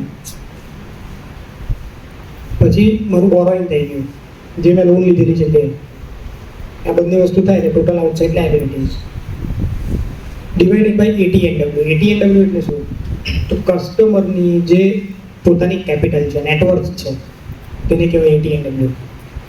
એટલે એ જનરલી 4 જેટલી હોવી જોઈએ. એટલે મારી પોતાની કેપિટલ 25 રૂપિયાની છે તો મારું ટોટલ આઉટસાઇડ લાયબિલિટીઝ જો 100 રૂપિયા જેટલું હોય, એ પાછું દરેક બેંકનો અલગ અલગ રેશિયો છે. અમારો રેશિયો 4નો છે કે અમે તો લોન આપીએ છીએ તો વાંધો નથી એમ. એટલે આઉટસાઇડ લાયબિલિટીઝ જે છે તે ચૂકવવા માટે પોતાની ધંધામાં પોતાનો કેપિટલ, જે પ્રોપરાઇટર છે કે પાર્ટનરશિપ ફર્મ છે, એ પોતાનો જે કેપિટલ છે, પોતાના જે પૈસા લાગેલા છે બિઝનેસની અંદર, તે કેટલા છે એ રેશિયો ખબર પડે આપણે. TOL upon AT&W. આના સિવાય બી બહુ બધા રેશિયોઝ છે, પણ આપણે આ મેઇન રેશિયો થઈ ગયા. હવે સૌથી કી રેશિયો થઈ ગયો date service coverage ratio, DSCR. અને બીજું છે FOIR. હવે એ પાછું અલગ થઈ ગયું. એટલે DSCR જ છે એ બી, પણ ઇન્વર્સ ઓફ DSCR છે. એટલે DSCR નો ફોર્મ્યુલામાં ડિવાઇડેડ બાય DSCR કરો એટલે જે આવે એ પર્સન્ટેજ ફોર્મમાં આવે. બતાવે બંને વસ્તુ એક જ, બંને વસ્તુ બતાવે એક જ. DSCR 1 નું હોય તે પ્રમાણે FOIR તમારો હોવો જોઈએ 100 નો. 100 એટલે જેટલું આવક છે, જેટલું તમારું લાયબિલિટી છે, એટલે જેટલી ઓબ્લિગેશન છે એટલી તમારો પ્રોફિટ છે. એને FOIR પણ કહેવાય, FOIR. એટલે કદાચ DSCR તમને ગૂગલ પર શોધવામાં મુશ્કેલી પડે તો FOIR કરજો ક્યારેક, તો ખબર પડી જાય તમને. પણ ધ્યાન રાખજો આ વસ્તુ. બીજું છે ફાઇનાન્શિયલ સ્ટેટમેન્ટ આપણે જોઈ લીધા, બરાબર? Balance sheet, profit and loss જોઈ લીધું. હવે આપણે બીજું શું જોઈ શકીએ? તો ટર્નઓવરનો ટ્રેન્ડ. હવે મારી પાસે માર્ચ 24ની બેલેન્સ શીટ છે એવું ધારો, હમણાં આપણે બેઠેલા છે સપ્ટેમ્બરમાં, બરાબર? તો માર્ચ 24માં તો ટર્નઓવર ધમધોકાર કરેલું છે કસ્ટમરે, પણ એના પછી શું થયું? એપ્રિલથી સપ્ટેમ્બરનું બી મારે જોવું પડે ને. એપ્રિલથી ઓગસ્ટમાં એવું બને કે ભાઈ લાસ્ટ યર ટર્નઓવર એકદમ જબરજસ્ત હોય ને પછી એકદમ પાર્ટી ઉડી ગઈ હોય, તો એ મને નથી ખબર પડે. તો એ ખબર પડે મને GSTના ટર્નઓવરથી, બરાબર? GST રિટર્ન દરેક જણ ભરતું હોય, એના ટર્નઓવરથી મને ખબર પડે. તો આઈડેન્ટિફાઈંગ ટર્નઓવર ટ્રેન્ડ, કે ટર્નઓવર ટ્રેન્ડ જે વધ્યો છે કે ઘટ્યો છે એ ખબર પડે GSTથી. પછી આવ્યું એનાલિસિસ ઓફ બેંક સ્ટેટમેન્ટ. હવે બેંક સ્ટેટમેન્ટ જે હવે યાદ કરો ભાઈ, આપણે આની આગળની સાઈડમાં આપણે ભણીએ કે ડેટર ડેઝ બહુ વધારે છે, કારણ કે છેલ્લા ક્વાર્ટરમાં જે મટીરિયલ છે તે સેલ બહુ વધારે છે. તો એને હું જજ કેવી રીતે કરું? એને જજ કરવા માટે બે વસ્તુ. એક GSTનો મારી પાસે ડેટા છે. એક્ઝામ્પલ માર્ચ 24નો મારી પાસે બેલેન્સ શીટ છે, એને હું કમ્પેર કરીશ જાન્યુઆરી 24, ફેબ્રુઆરી 24 અને માર્ચ 24. એ 3નું ટોટલ કરીશ.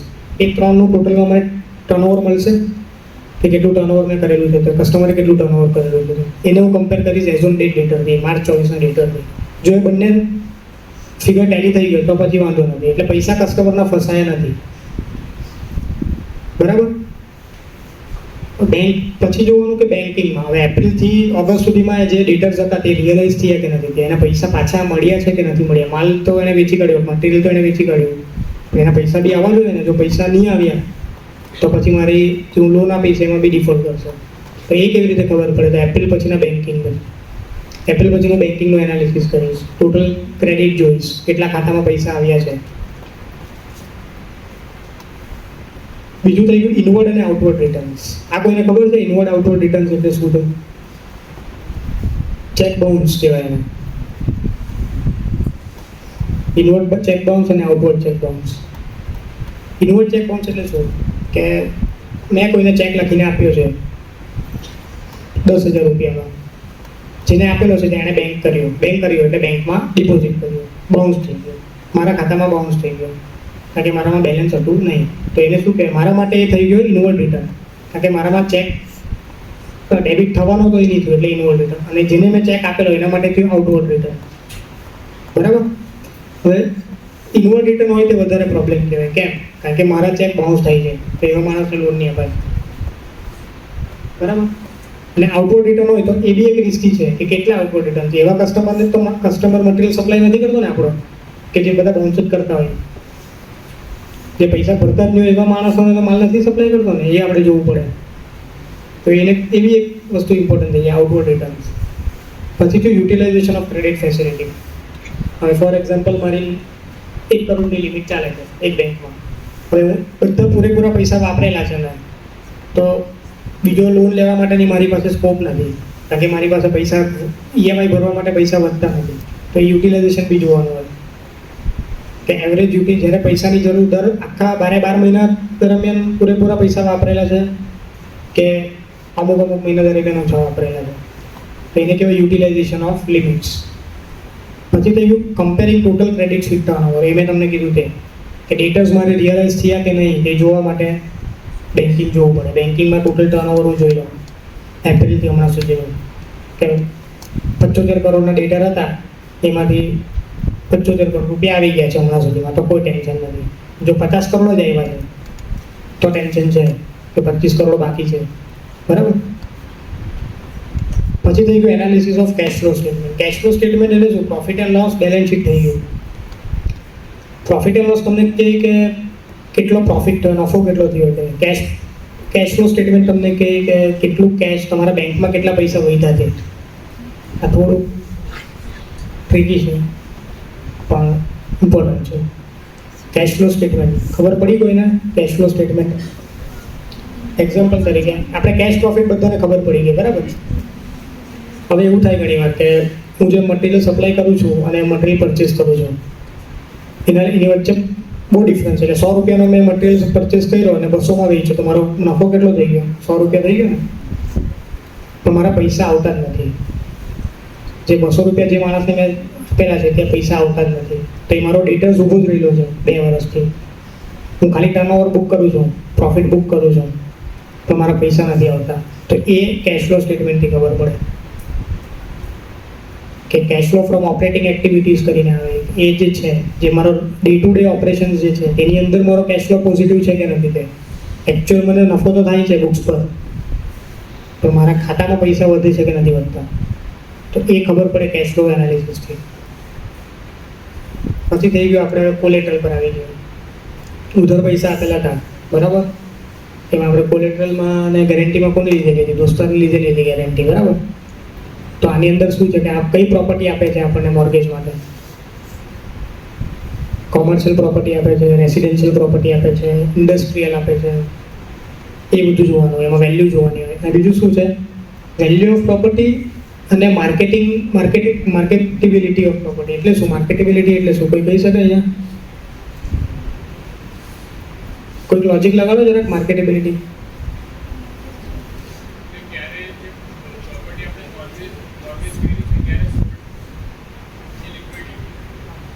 પરફેક્ટ. એટલે ફોર એક્ઝામ્પલ એક પ્રોપર્ટી એવી છે કે જે આપણે નવસારીને એકદમ પ્રાઇમ લુન્સીપુર પર એક પ્રોપર્ટી છે, એવું ધારો, બરાબર છે.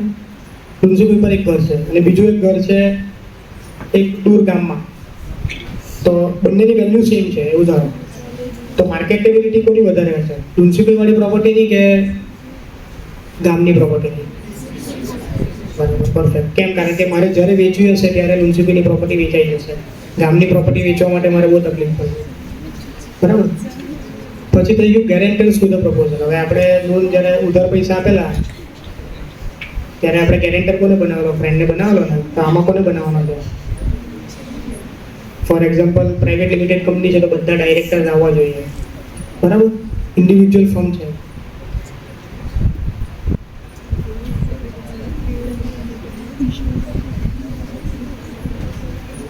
હા, તો હતા આપણે ગેરેન્ટર પર, બરાબર. હવે ગેરેન્ટરમાં આપણે કોને લઈએ છીએ? તો ઇન્ડિવિજ્યુઅલ ફર્મ હોય, પ્રોપ્રાઇટરી ફર્મ હોય, તો એમાં આપણે એના ફેમિલી મેમ્બર્સ લઈએ. ફેમિલી મેમ્બર્સમાં કોણ હોય? તો ભાઈ વાઈફ છે, છોકરો છે, ફાધર મધર છે, એ લોકો. તો એ ગેરેન્ટરમાં કોણ આવે છે એના ઉપર આપણે જોઈએ, બરાબર. પછી થઈ ગયું કેપિટલ અને કન્ડિશન્સ. હવે કેપિટલ તો કસ્ટમરની કેટલી બિઝનેસમાં કેપિટલ છે તે એ જોવું પડે. એ કેવી રીતે ખબર પડે? બેલેન્સ શીટ પરથી ખબર પડી જાય, બરાબર? બેલેન્સ શીટ પરથી ખબર પડી જાય કેટલી કેપિટલ છે, મૂડી કેટલી છે તે ખબર પડી જાય. બીજું એસેટ બેઝ. હવે એસેટ બેઝ એટલે શું કે આપણે મોર્ગેજમાં તો આપેલી છે પ્રોપર્ટી, એના સિવાય શું એસેટ બેઝ છે? ખાલી ઘર છે જે આપણે મોર્ગેજમાં આપી દીધું, એના સિવાય કે પ્રોપર્ટી છે કે નથી એ જાણવું પડે. તો એના ઉપર આપણે પછી લોન આપી શકીએ, બરાબર? બીજું થઈ ગયું ઇન્વેસ્ટમેન્ટ પેટર્ન. ઇન્વેસ્ટમેન્ટ પેટર્ન એટલે શું કે જે પૈસા હું કમાઉં છું બિઝનેસની અંદરથી, તે પૈસા હું ક્યાં રોકું છું? બિઝનેસમાં રોકું છું તો વેલ એન્ડ ગુડ, એક્સેલન્ટ, જોરદાર. એના સિવાય ક્યાં રોકું છું? એના સિવાય એસઆઈપી કરાવું છું, મ્યુચ્યુઅલ ફંડમાં રોકું છું, ફિક્સ ડિપોઝિટ બોલાવું છું, કે પછી રિયલ એસ્ટેટમાં એકા ડબલમાં રોકું છું, બરાબર? તો એને કહેવાય ઇન્વેસ્ટમેન્ટ. એટલે એ બી જાણવું પડે ઇન્વેસ્ટમેન્ટ પેટર્નથી, એવી ખબર પડે. પછી કન્ડિશન્સ. હવે લોન મેં સેન્શન, આ બધી ચારે ચાર વસ્તુ જોઈ લીધી, એના પછી મેં સેન્શન કરી દીધી લોન કે ભાઈ ઓકે ચલો આપણે આ માણસ એકદમ પરફેક્ટ છે ને આપણે લોન આપી જ છે. તો મારે અમુક કન્ડિશન છે. જેમ આપણે ઉધાર પૈસા આપેલા ત્યારે 90 કેટલા દિવસની 3 દિવસની કન્ડિશન મૂકેલી, 3 દિવસમાં પૈસા આપી દેવા. તો એ રીતે કે આ જે લોન છે એ કેટલા દિવસની છે? 12 મહિનાની છે, 36 મહિનાની છે, 10 યર એક થઈ ગયું. બીજી વસ્તુ થઈ ગઈ credit monitoring condition like stock and audit, stock audit et cetera. Credit monitoring આ પાછું નવું આવ્યું, ક્રેડિટ મોનિટરિંગ. આપણે લોન તો આપી દીધી, બેંકે લોન તો આપી દીધી, પછી મોનિટર કરવું પડે ને કે જે ફંડ જે છે તે બરાબર યુઝ થયું છે કે નથી થયું છે. તો એને કહેવાય ક્રેડિટ મોનિટરિંગ. દરેક બેંકની અંદર ક્રેડિટ મોનિટરિંગ ટીમ હોય. અમારી બેંક છે એમાં મુંબઈ બેઠેલી છે ટીમ. મુંબઈથી ફરફરી આવ્યા કરે અમારી ઉપર કે આ કસ્ટમરે ભાઈ પૈસા તો આપ્યા, ટ્રાન્ઝેક્શન નથી કરતો, ચેક કરો. એટલે અમારે ફોન કરવાનો. તો એનાથી શું ફાયદો થાય? ફોર એક્ઝામ્પલ આપણે કોઈને લોન આપેલી છે, સીસી મેં આપેલી છે કોઈને, એ ટ્રાન્ઝેક્શન નથી કરતો બેંકની અંદર, મને ઉપરથી આવ્યું ફરફરી, હું એને મળું એટલે મને ખબર પડે કે ભાઈ એકચ્યુઅલ ટર્નઓવરમાં કંઈ ઇસ્યુ છે, કંઈ પર્સનલ ઇસ્યુ છે, કશે ખોટું જગ્યા ઉપર ઇન્વેસ્ટમેન્ટ થઈ ગયું છે, શું છે. જો બેંકને ખબર પડે તો બેંક પહેલેથી એનું એનાલિસિસ કરીને એને કસ્ટમરને બી રસ્તો આપી શકે. એને રિસ્ટ્રક્ચરિંગ કહેવાય. રિસ્ટ્રક્ચરિંગ કહેવાય. દાખલા તરીકે કોઈને મેં 10 કરોડના ટર્નઓવર પર મેં 2 કરોડ રૂપિયા આપેલા છે, બરાબર? પછી ઉપરથી આવ્યું ઉપર ભરી ગયું એટલે ખબર પડી કે ભાઈ આ ટર્નઓવર તો 10 કરોડના બદલે 5 કરોડ જ થઈ ગયું, આ તો પતી ગયું, હવે શું કરવાનું? એટલે અમારે કસ્ટમરને કહેવાનું કે ભાઈ 2 કરોડ છે, ભાઈ હું એમ કહું કે ભાઈ 2 કરોડ મને કાલે ને કાલે આપી દે, તો આપી શકે એ માણસ? નથી પોસિબલ. તો બેંક શું વચ્ચેનો રસ્તો કાઢે? બેંક કહે કે ચાલ ઠીક છે, ટેન્શન નહીં કરતો, તને રિસ્ટ્રક્ચરિંગ કરી આપીએ. રિસ્ટ્રક્ચરિંગ એટલે શું કે જે 2 કરોડ રૂપિયા આપેલા હતા 12 મહિના માટે અને હવે એક સાથે તારે આપવાના છે, એને આપણે ઇન્સ્ટોલમેન્ટમાં કરી દઈએ. 12 મહિનાના ઇન્સ્ટોલમેન્ટમાં કરી દઈએ તો દર મહિને 50,000 રૂપિયા પડશે કે લાખ રૂપિયા પડશે તારી હેસિયત પ્રમાણે. પછી તારું ટર્નઓવર વધશે તો ટેન્શન નથી, જો કહ્યું તો પછી પાછા આપણે ભરશું. રિસ્ટ્રક્ચરિંગ બંને જણાને ખબર પડે. રિસ્ટ્રક્ચર એટલે શું કે જે 12 મહિનાની મેં જે લાયબિલિટી હતી, શોર્ટ ટર્મ લાયબિલિટી કહેવાય એને. 12 મહિનાની લાયબિલિટી એટલે શોર્ટ ટર્મ લાયબિલિટી. 12 મહિનાની ઉપરની લાયબિલિટી એટલે એને લોંગ ટર્મ લાયબિલિટી કહેવાય. 36 મહિનાની, 24 મહિનાની, 48 મહિનાની, એ બધાને લોંગ ટર્મ લાયબિલિટી. આરબીઆઈના નોર્મ્સ પ્રમાણે શોર્ટ ટર્મ લાયબિલિટી હું લોંગ ટર્મ નહીં કરી શકું. આ પાછું થોડું બાઉન્સ જશે પણ તમને સમજાવવાની કોશિશ કરું છું. શોર્ટ ટર્મ લાયબિલિટી એટલે એવી લાયબિલિટી, હવે તમે ઉધાર આપેલા છે, બરાબર? 10 રૂપિયા પહેલાં આપણે આપેલા હતા 500 રૂપિયા, 500 રૂપિયા કે 1000 રૂપિયા આપેલા. 1000 રૂપિયા આપણે 3 દિવસ માટે આપેલા હતા, બરાબર? હવે 3 દિવસ પછી તમે એની પાસે માંગવા ગયા ત્યારે એ કહે છે કે તકલીફ છે દોસ્ત, પૈસા નથી. તો તમે એને શું કહેવું? ક્યારે આપે? એ કહે કે ભાઈ 15 દિવસ જેવું થઈ ગયું, 15 દિવસ જેવું કર, 15 દિવસ પછી આપી દેવા. તો તમે શું કર્યું? 3 દિવસની જે ઉધારી તમે આપેલી હતી એને 15 દિવસ પર લઈ ગયા, તો એને શું કહેવાય? શોર્ટ ટર્મ લાયબિલિટી હતી, બરાબર છે? શોર્ટ ટર્મ સામેવાળાની શોર્ટ ટર્મ લાયબિલિટી હતી, એને તમે લોંગ ટર્મ પર કન્વર્ટ કરી નાખી. તો એને આરબીઆઈની ભાષામાં એને રિસ્ટ્રક્ચરિંગ કરેલું કહેવાય. રિસ્ટ્રક્ચરિંગ ખરાબ જ હોય એવું જરૂરી નથી. એનાથી બેંકને બી ફાયદો થાય ને કસ્ટમરને બી ફાયદો થાય. તો આપણે આ 1 કરોડવાળા કેસમાં શું કરી શકીએ કે એને 36 મહિનાની લોન આપી શકીએ કે ભાઈ તારી 1 કરોડ રૂપિયા આપણે અમારે વસૂલવાના છે અને 36 મહિના માટે આપી દીધી કે 48 મહિના માટે આપી દીધી, તો ધીરે ધીરે ધીરે ચૂકવી દે પૈસા. તો એને કહેવાય રિસ્ટ્રક્ચરિંગ. આપણે શોર્ટ ટર્મ લાયબિલિટીને લોંગ ટર્મ કરી. એના માટે મારે આરબીઆઈને અમુક ડેટા આપવો પડે એના માટે, એ વસ્તુ અલગ થઈ ગઈ. પણ આને કહેવાય રિસ્ટ્રક્ચરિંગ. બરાબર છે. લોનને શોર્ટ ટર્મને હું લોંગ ટર્મમાં કન્વર્ટ કરું એને રિસ્ટ્રક્ચરિંગ કહેવાય. બરાબર. હવે આ અત્યાર સુધીમાં કોઈને કંઈ ડાઉટ છે લોન કેવી રીતે? અત્યારે હવે આપણે કંઈક નવો ટોપિક છે, થોડોક ઇન્ટરેસ્ટિંગ છે, હમણાં જ આવ્યું છે. એક આરબીઆઈ એક નવું ઇનિશિયેટિવ લીધેલું છે, એના ઉપર છે. અનસિક્યોર્ડ લોનમાં કેવું છે કે ફાઇનાન્શિયલ એનાલિસિસ જ કરીએ અમે લોકો, જે નોર્મલ જે રેશિયોઝ મેં કીધા ને તે જ. એમાં એડિશનલ અમે લોકો શું ચેક કરીએ કે અમે લોકો અનસિક્યોર્ડ લોન લોંગ ટર્મ માટે નહીં આપીએ. પહેલું તો ઈએમઆઈ બેઝ જ જોઈએ, એટલે અમારી બેંકની લાયબિલિટી ધીમે ધીમે આઉટસ્ટેન્ડિંગ ઓછું થઈ જાય. પ્લસ 12 મહિના 24 મહિના મેક્સિમમ 36 મહિનાથી ઉપર અમે લોકો અનસિક્યોર્ડ લોન નહીં આપીએ, એટલે અમારું રિસ્ક ઓછું થઈ જાય. ફોર એક્ઝામ્પલ કોઈને 1 કરોડ રૂપિયા 36 મહિના માટે આપ્યા તો 12 મહિનામાં મારી લાયબિલિટી ઓછી થઈ ગઈ, 70 લાખ જ થઈ ગઈ. બરાબર. એમાં થોડુંક એનાલિસિસ થરો હોય, જે વર્કિંગ કેપિટલમાં બી થરો એનાલિસિસ હોય, જે હોમ લોન ને લેન્ડ અગેન્સ્ટ પ્રોપર્ટીમાં જે હોય એના કરતાં થોડુંક ડીપ એનાલિસિસ કરીએ. હવે રેશિયોઝમાં કેવું છે, ડીએસસીઆર છે એક્ઝામ્પલ, તો વર્કિંગ કેપિટલ મોર્ગેજ આવતી હોય પ્રોપર્ટી તો અમે લોકો 0.80, 0.70, 0.60 ત્યાં સુધી બી છે. એટલે જેટલી એની આવક છે એના 50%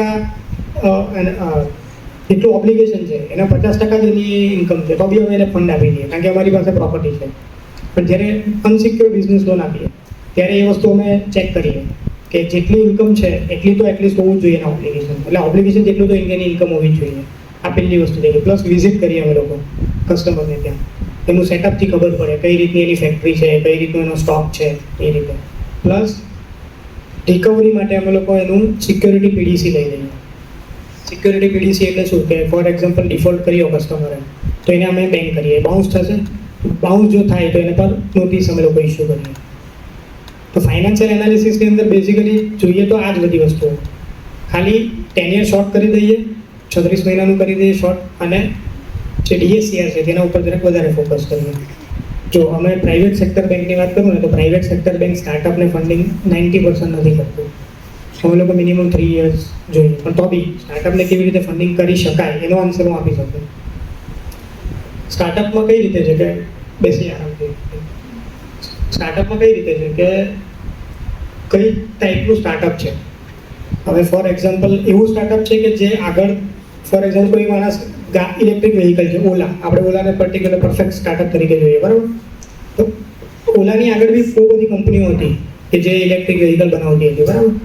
તો આપણી પાસે જે બીજી કંપનીઓ છે, જે જૂની કંપનીઓ છે, તેનો આપણી પાસે ડેટા છે, એના પર આપણે એક એનાલિસિસ કરી શકીએ.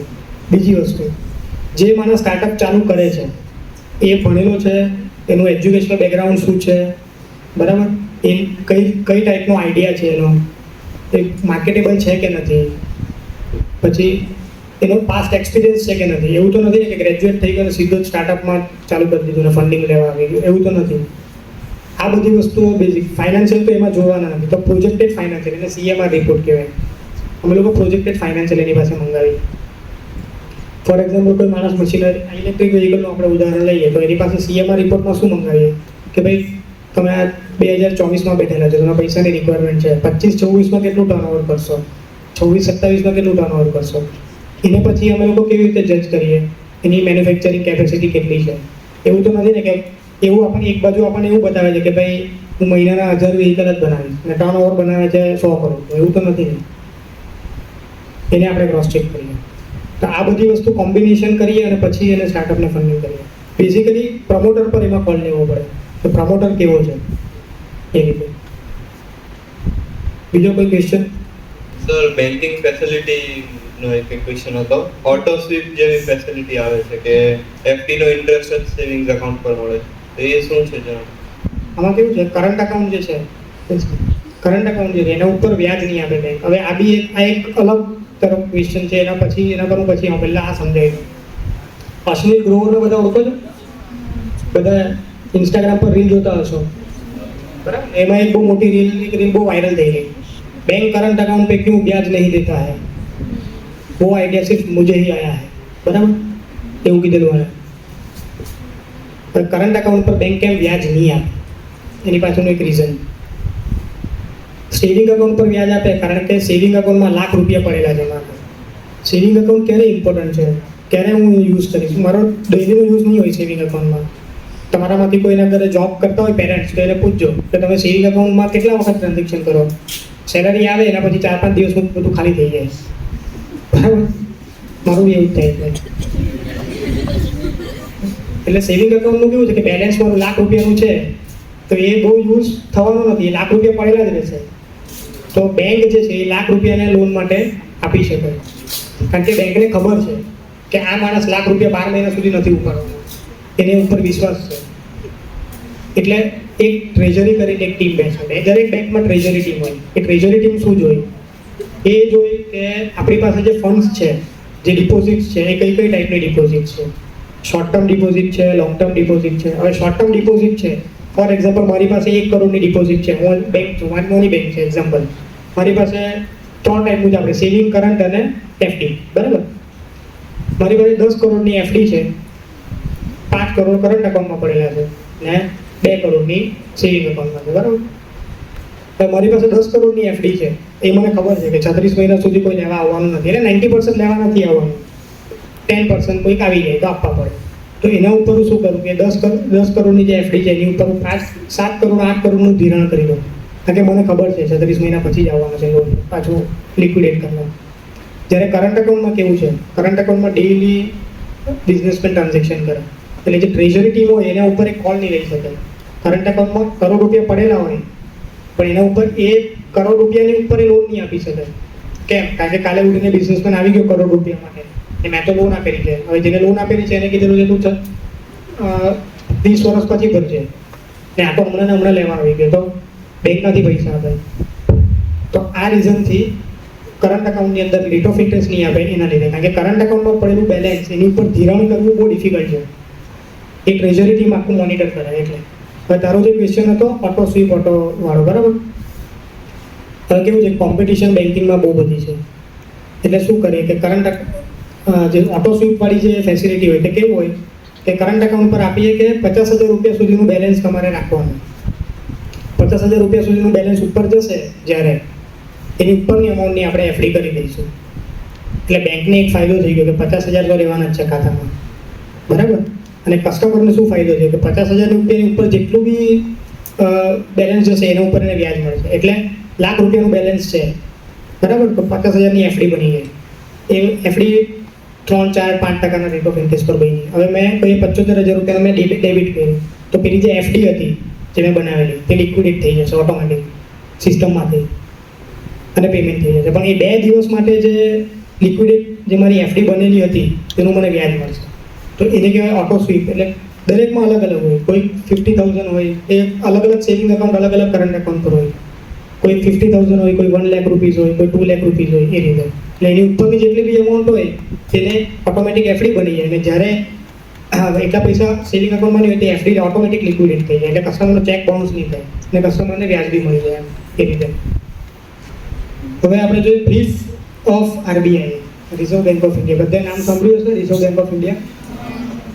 એને બેન્કર્સ બેંક પણ કહેવાય, બેન્કરની bank.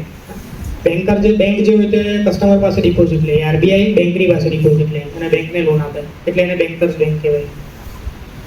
So RBI is in India's central bank and regulatory body responsible for the regulation of the Indian banking system. એટલે શું કે બેંક ઇન્ડિયાની અંદર જે બી બેન્કિંગ સિસ્ટમ છે એ સ્મૂથલી ફંક્શન કરે એના માટે રિસ્પોન્સિબલ કોણ છે? તો આરબીઆઈ છે. એ દરેક મોનિટરી પોલિસી, તમે એવરી ક્વાર્ટર મોનિટરી પોલિસી આવે, બરાબર, એમાં રેપો રેટ વધાર્યો છે એવું તમે ન્યૂઝમાં આવે તો હેડલાઇન બની જાય કે ભાઈ 25 બેઝિસ પોઈન્ટથી રેપો રેટ વધારવામાં આવ્યો, લોન મોંઘી થશે.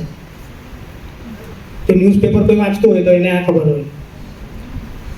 એના પછી and accountable for controlling, issuing and maintaining the supply of the Indian rupee. જે આપણે ગજોમાં પૈસા પડેલા છે, ₹100ની નોટ, 500ની નોટ, તો એ 500ની નોટ પ્રિન્ટ કોણ કરે? તો એ આરબીઆઈ કરે. અને એ આરબીઆઈ મોનિટર કરે કે સફિશિયન્ટ ફંડ્સ છે કે નથી ઇકોનોમીની અંદર.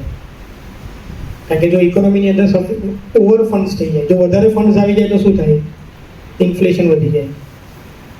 બધાની પાસે 1-1 કરોડ રૂપિયા આવી જાય તો શું થાય? જે વસ્તુ તમને ₹1,00,000 મળતી હતી એ 1.5 લાખમાં મળતી હતી, કારણ કે એની ડિમાન્ડ વધી જાય, એની સામે સપ્લાય નહીં વધે. આથી ડિમાન્ડ સપ્લાયની ગેમ છે, બરાબર. એટલે એ વસ્તુ એને લિક્વિડ અને ઓછું થઈ જાય તો શું થઈ જાય, તો રિસેશન આવી જાય, મંદી આવી જાય, લોકો પાસે પૈસા જ નહીં હોય તો કોઈ વસ્તુ પરચેસ કરવા જવાનો જ નથી, તો મેન્યુફેક્ચરિંગ કરવાનો કોઈ લોજિક જ નથી, તો રિસેશન આવી જાય. એટલે આ જે મોનેટરી પોલિસી છે, આ જે વસ્તુ છે તે આરબીઆઈ મોનિટર કરે. મેજર ફંક્શન કઈ વસ્તુ નથી આરબીઆઈના, તો ઇશ્યુ ઓફ કરન્સી, એ મેં કીધું તે બેન્કર્સ ટુ ધ ગવર્મેન્ટ. ગવર્મેન્ટને બી બેન્કિંગ જોઈએ, બરાબર. દાખલા તરીકે મોદી સાહેબ દર ક્વાર્ટરમાં આવે છે ને 2,000 રૂપિયા ફાર્મરને આપે છે ને, એક ક્લિક બટન દબાવે એટલે 2,000 રૂપિયા આવી જાય દરેક ફાર્મરના ખાતામાં, બરાબર. તો એ ક્યાંથી થાય? આ ગવર્મેન્ટનું બેન્કિંગ કોણ કરે? તો આરબીઆઈ કરે. પછી બેન્કર્સ ટુ ગવર્મેન્ટ અને formulate monetary policy to control liquidity in the market and inflation control. આ જે મેં તમને સમજાવ્યું છે. હવે આરબીઆઈનું મને એક એક્ઝામ્પલ આપવાનું મન થાય છે. કોરોના, કોવિડ વખતે બધો બિઝનેસ બંધ થઈ ગયેલા, બરાબર છે. દરેક દેશે પોતે પ્રિન્ટિંગ ચાલુ કરી દીધું કરન્સીનું, કે ભાઈ કરન્સી છાપો ને લોકોને આપો, કરન્સી છાપો ને લોકોને આપો.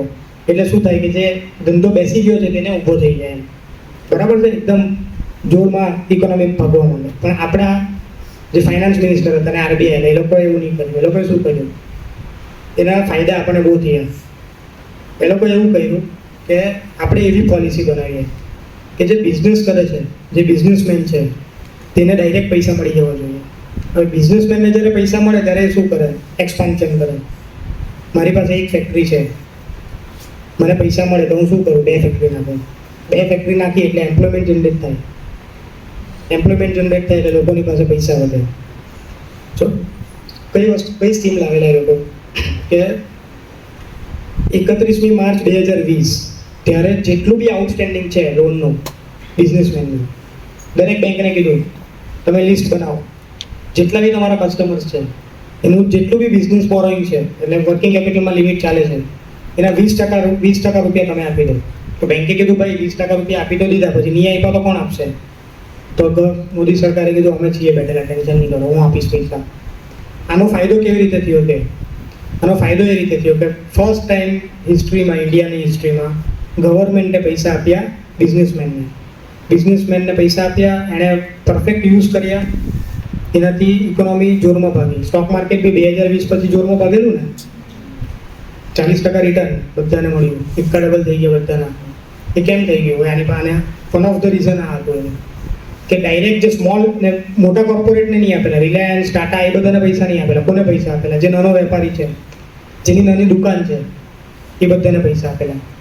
એને લીધે શું થયું? જેની નાનો માણસ છે એ વધારે ગ્રોથ માટે વધારે સ્ટ્રાઈવ કરે, વધારે દોડે, એને લીધે એમ્પ્લોયમેન્ટ જનરેટ થયું, એના લીધે આખી ઇકોનોમી આપણે પ્રિન્ટિંગ નહીં કરેલું, એના લીધે આપણું ઇન્ફ્લેશન બી યુએસમાં, તમારા કોઈ રિલેટિવ યુએસમાં અને કેનેડામાં હશે તો એ લોકોને પૂછજો કે ઇલેક્ટ્રિસિટીનો ભાવ કેટલો છે, એટલે તમને નડશે, અરે બહુ ભાવ છે યાર અહીંયા તો.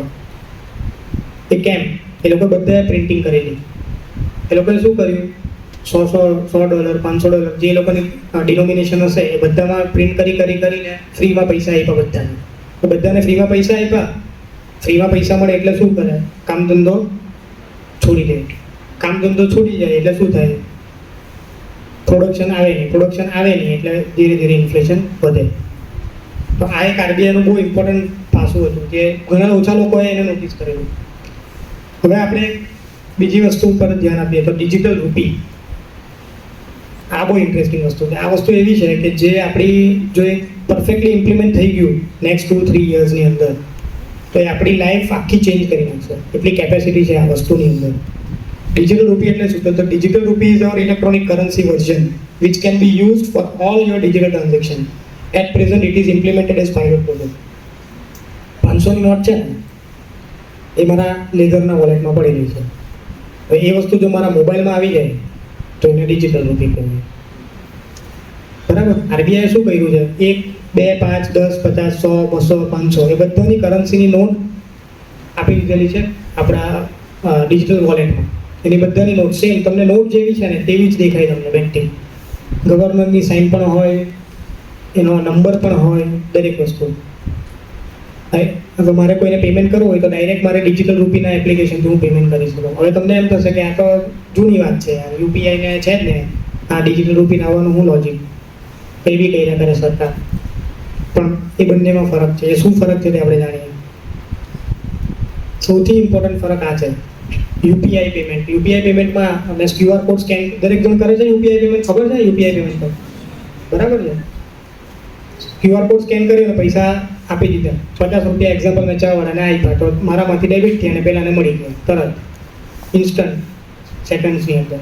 પણ બેંક જે બેક ઓફ ધ જે ટ્રાન્ઝેક્શનની બેંકમાં કોણ છે? બેંક છે. બાકી મારું કોટકમાં અકાઉન્ટ છે, સામેવાળાનું SBIમાં છે, તો કોટકે SBIમાં ટ્રાન્સફર કરવા પડે ને પૈસા. તો યુપીઆઈમાં શું થાય છે, હમણાં પ્રોબ્લેમ આવે છે. એટલે પ્રોબ્લેમ નહીં કહેવાય એને, પણ બેંકને ઇસ્યુ છે અમુક. એમાં one of the main issue શું છે કે સેટલ થતાં 24 કલાકથી 1 વીકનો ટાઈમ લાગે. હવે મારામાંથી 50 રૂપિયાનો જતા રહ્યા, SBI પહેલાં ભાઈને 50 રૂપિયા આપવા જ પડે. હવે જો કોટક બેંકે 50 રૂપિયા મોકલે જ નહીં હોય તો SBI પોતાના ગજવામાંથી આપવા પડે, બરાબર. હવે પોતાના ગજવામાંથી આપે એટલે એને ઇન્ટરેસ્ટનો લોસ થાય. તો આ એક બહુ મોટો ઇસ્યુ છે. જ્યારે ડિજિટલ રૂપીમાં કેવું છે, પેલો RBIનો એવો પ્લાન છે કે બેંકને આપણે વચ્ચે લાવવી જ નથી.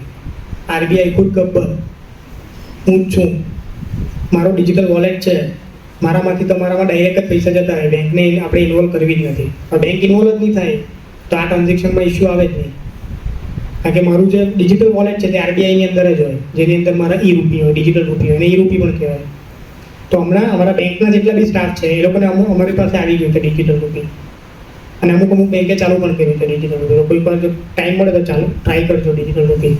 બીજું શું છે, transfer of funds through digital rupee is more secure. એ કેમ મોર સિક્યોર? જીપે, પેટીએમ, આ બધાની અંદર દરેકની ટેકનોલોજી અલગ અલગ છે, દરેકને સિક્યોરિટી ફીચર્સ અલગ અલગ છે. કોઈ કે જીપે બહુ સિક્યોર છે, કોઈ કે પેટીએમ વધારે સિક્યોર છે, કોઈ કે બેંકની એપ્લિકેશન વધારે સિક્યોર છે. પણ ટુ બી ઓનેસ્ટ, સિક્યોરિટી માટે જો ડિજિટલ રૂપી હોય તો એ સૌથી વધારે સિક્યોર થાય, કારણ કે એ લોકો 2 ફેક્ટર ઓથોરાઇઝેશન કરે અને બીજી બધી વસ્તુ પણ RBIનો પ્લાનમાં છે. એટલે તો આ પેટીએમ અથવા તો કોઈ પણ વોલેટ, એની વોલેટ, એના કરતાં ડિજિટલ રૂપીથી આપણે ટ્રાન્ઝેક્શન કરીએ તો એ વધારે સિક્યોર થાય. તો ડિજિટલ રૂપી લાવવાનું એક રીઝન આ પણ ખરું. એટલે ડિફરન્સ એક છે યુપીઆઈ અને ડિજિટલ રૂપી, તો આ એક ડિફરન્સ છે. એક તો ડિજિટલ રૂપી સિક્યોર છે અને બીજું બેંકના ટ્રાન્ઝેક્શનમાં ફરક પડી જાય. હવે RBIએ કેમ લાવ્યું, આ લાવવાની શું જરૂર પડી, એ સૌથી important. Lower cost of issuance. અત્યારે શું થાય, તમે કોઈ બેંકની બહાર જાઓ, ATMની બહાર, તો મોટી વાન પડેલી હોય, ઘણીવાર પૈસાની વાન પડેલી હોય, એમાં 4 જણા બંદૂક લઈને ઊભા રહેલા હોય, બરાબર, જાણે લૂંટી જ લેવાના હોય ત્યાં. હવે તમે વિચાર કરો, એ રૂપિયા RBIની જે પ્રિન્ટિંગની જે ફેક્ટરી છે ત્યાંથી નીકળ્યા હોય, ત્યાંથી SBIમાં ગયા હોય, કરન્સી ચેસ્ટમાં ગયા હોય, એમાંથી પછી બેંક પાસે આવે. તો આ બધું ટ્રાન્ઝેક્શનમાં ખર્ચો કેટલો લાગી જાય? પેટ્રોલનો ખર્ચો, એમ્પ્લોઈઝનો ખર્ચો, બહુ બધા, સ્ટોરેજનો ખર્ચો. તો ડિજિટલ રૂપી આવી જાય તો કોઈ ખર્ચો લાગવાનો જ નથી, બરાબર. ખાલી RBIએ પ્રિન્ટ કરવાનું, ખાલી પ્રિન્ટ કરે તેના જ 4,000 થી 5,000 કરોડ રૂપિયાનો ખર્ચો છે RBIને એવરી યર. 5,000 કરોડ. 5,000 કરોડમાં નવસારીના બધા રસ્તા બની જાય, ફ્લાયઓવરની હાથે, 4 લેન. એટલે વિચાર કરો કેટલો મોટો ખર્ચો છે બેંકને, RBIને. તો એ ખર્ચો ખબર છે નલિફાઈ નથી, ઝીરો નથી થઈ જવાનો, પણ એને ઓછો કરી શકાય ને. એમ 1,000 કરોડની વેચે તો ક્યાં છે, બરાબર. બીજી વસ્તુ છે નો રિસ્ક ફોર સ્ટોલન, નોટ ફાટી જાય, સૌથી ઇમ્પોર્ટન્ટ. તો આ વરસાદમાં સૌથી વધારે તકલીફ પડે, નોટ ફાટી જાય. ડિજિટલ રૂપી હોય તો કંઈ ફાટવાનો સંભાવના જ નથી. આ વસ્તુ છે secured instrument. Bank balance is secured up to 5 lakh well digital rupee is backed by RBI. આ બહુ ઇમ્પોર્ટન્ટ વસ્તુ છે. કદાચ તમને આમાંથી કોઈને ખબર નહીં હોય, નવસારી પીપલ્સનું નામ કોઈ સાંભળ્યું છે? Navsari people's? Navsari people's bank હતી આપણે કોઓપરેટિવ બેંક, એ ફડચામાં ગયેલી. ફડચામાં એટલે ડિફોલ્ટ થઈ ગઈ. તો એમાં જેટલા બી પૈસા હતા લોકોના તે બધા ડૂબી ગયા. ખાલી 1 લાખ રૂપિયા સુધીની સિક્યોરિટી હતી, એટલા જ રૂપિયા મળ્યા, બાકી બધા ડૂબી ગયા. એટલા રૂપિયા પર વ્યાજ હતું તે તો ગયું તે અલગ, એ 5-6 વર્ષ પછી પૈસા મળેલા.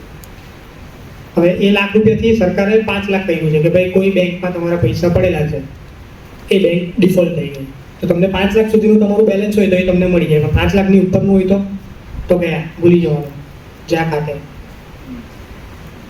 જ્યારે ડિજિટલ રૂપીમાં બેંક ઇન્વોલ્વ જ નથી. ક્યાં છે મારા પૈસા પડેલા? RBIના મારા ડિજિટલ વોલેટમાં પડેલા છે. આરબીઆઈ તો ગવર્મેન્ટ છે, એ થોડી ઉઠી જવું, તો મારા પૈસા સિક્યોર થઈ જાય. એટલે ડિજિટલ રૂપી આ બી એક બહુ મોટો બેનિફિટ છે. બીજી વસ્તુ, RBI can monitor each and every transaction. કાળા બજારી બધાએ સાંભળ્યું છે? કેટલા પેલું રેડ પિક્ચર જોયું છે કે નહીં કોઈએ? હા, એમાં કેવા પૈસા પડે ઉપરથી. હવે ડિજિટલ રૂપી હોય તો મારી પાસે છે, મેં એક્સને આપ્યો એક્ઝામ્પલ, એને બીજા વાયને આપ્યો, એને સીને આપ્યું, ડીને આપ્યું, તો બધું એ મોનિટર આરબીઆઈ પાસે હોય. એટલે આરબીઆઈ જ્યારે પકડવું હોય ત્યારે પકડી શકે.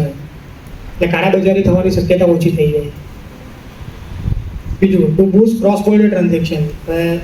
આમાંથી કેટલા રિલેટિવ બહાર છે? કેનેડા, અમેરિકા, યુએસએ, હા બધા બહુ બધા એનઆરઆઈ જ છે બધા. હવે એ લોકોને પૂછજો ક્યારે કે તમે ઇન્ડિયા પૈસા મોકલાવો અથવા તો અહીંયાથી ઇન્ડિયામાં પૈસા જાય, જે જ્યાં રહેતા હોય ત્યાં પૈસા મોકલો તો કેટલો ખર્ચો લાગે? બે ખર્ચા મેઇન લાગે. સૌથી કન્વર્ઝન ચાર્જ, રૂપિયાને ડોલરમાં કન્વર્ટ કરવાનો, એ કન્વર્ઝન ચાર્જ લાગે, બરાબર. એ બીજો ખર્ચો બેંક કમિશન લે. બેંક મફતમાં કંઈ કામ નહીં કરે, બધાના પૈસા લે, એટલે એનું બી કમિશન લે કે ભાઈ મારે અહીંયાથી કેનેડા મોકલવાના છે પૈસા, તો ભાઈ આટલા 0.25% તો જોઈશે, 0.10% તો જોઈશે. એ ડિજિટલ રૂપિયામાં કમિશન, કન્વર્ઝન ચાર્જ તો લાગવાનો જ છે, પણ જે કમિશન જે છે તે બંધ થઈ જાય. એટલે શું છે? Cross border transaction. એટલે ઇન્ડિયાથી યુએસ પૈસા મોકલવા હોય તો ઇઝી થઈ જાય વિધાઉટ એની ચાર્જિસ. એ લોકો એને લીધે ઇન્ડિયાને શું ફાયદો થાય? તો બહારથી જે પૈસા આવે, જે ફોરેનમાં જે એનઆરઆઈસ છે, એ લોકોએ જો ઇન્ડિયામાં પૈસા મોકલવા હોય તો એ ઇઝી થઈ જાય. ખાલી કન્વર્ઝનનો ચાર્જ જ લાગે, કમિશન નહીં લાગે. કારણ કે શું થાય, મારું અહીંયા ડિજિટલ વોલેટ છે, મારો ભાઈ છે ઓસ્ટ્રેલિયામાં, મારે એને મોકલવા છે પૈસા, તો હું એને એના ડિજિટલ રૂપીઝમાં મોકલી આપા, હું 1000 રૂપિયા એને મોકલી દીધા. હવે ખાલી ચાર્જ કયો લાગવાનો? ખાલી કન્વર્ઝનમાં. એને યુએસડીમાં જે કન્વર્ટ કરવાનું એને પૈસા એને લાગવાનું. તો એ એક બહુ મોટો બેનિફિટ છે. તો આ ડિજિટલ રૂપી જે છે તે અત્યારે તો હજુ પાયલટ પ્રોજેક્ટ છે, પણ એ નિયર ફ્યુચરમાં જે દિવસે ઇમ્પ્લિમેન્ટ થઈ જશે એ દિવસે આપણને બહુ સારું થશે, બરાબર. તો આ આઈ હોપ તમને ઘણી જાણકારી મળી હશે. ઘણા લોકો તો હાશકારો ખાઈ લીધા, હાઈસ.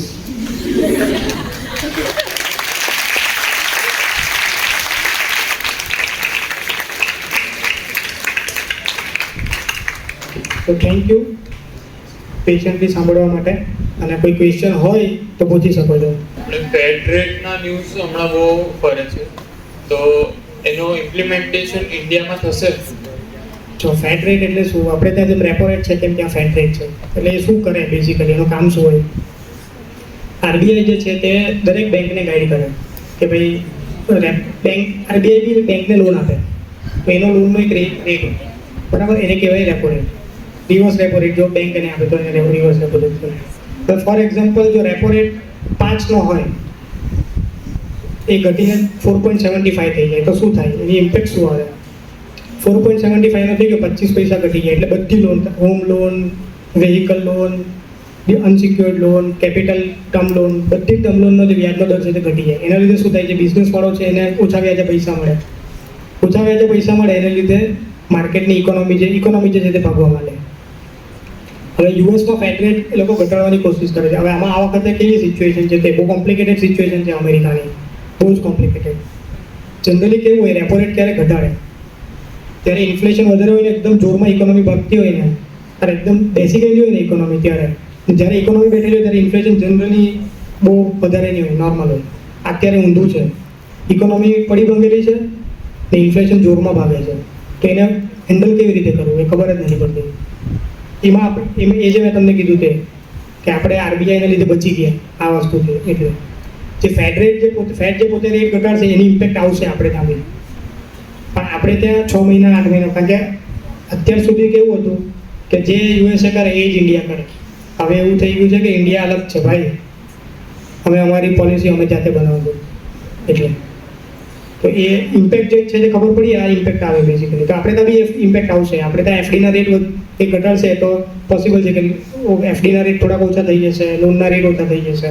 સર, એનબીએફસી અને બેંકના જે લેન્ડિંગ ઓપરેશન હોય એમાં શું ડિફરન્સ હોય? બેંક અને એનબીએફસી. હવે એનબીએફસી બેંક એટલે શું કે બેંક જે છે તે કોઈની પણ પાસે પૈસા લઈ શકે. એટલે ફોર એક્ઝામ્પલ તારું અકાઉન્ટ છે તારે એકાઉન્ટ કોટકમાં ઓપન કરવું છે તો ખોલી શકો.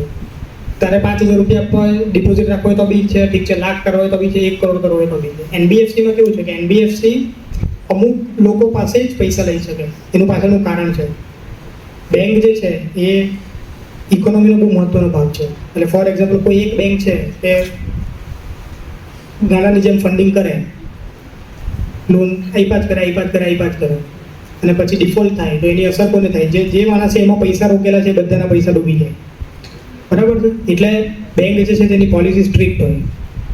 એક્ઝામ્પલ કોટક છે તે અમે લોકો અનસિક્યોર્ડ બિઝનેસ લોન આપીએ તો એ 14% આપીએ, 14%, 15%. જ્યારે એનબીએફસી છે, બજાજ છે, ટાટા છે, એ લોકો 16% પર આપે. કેમ?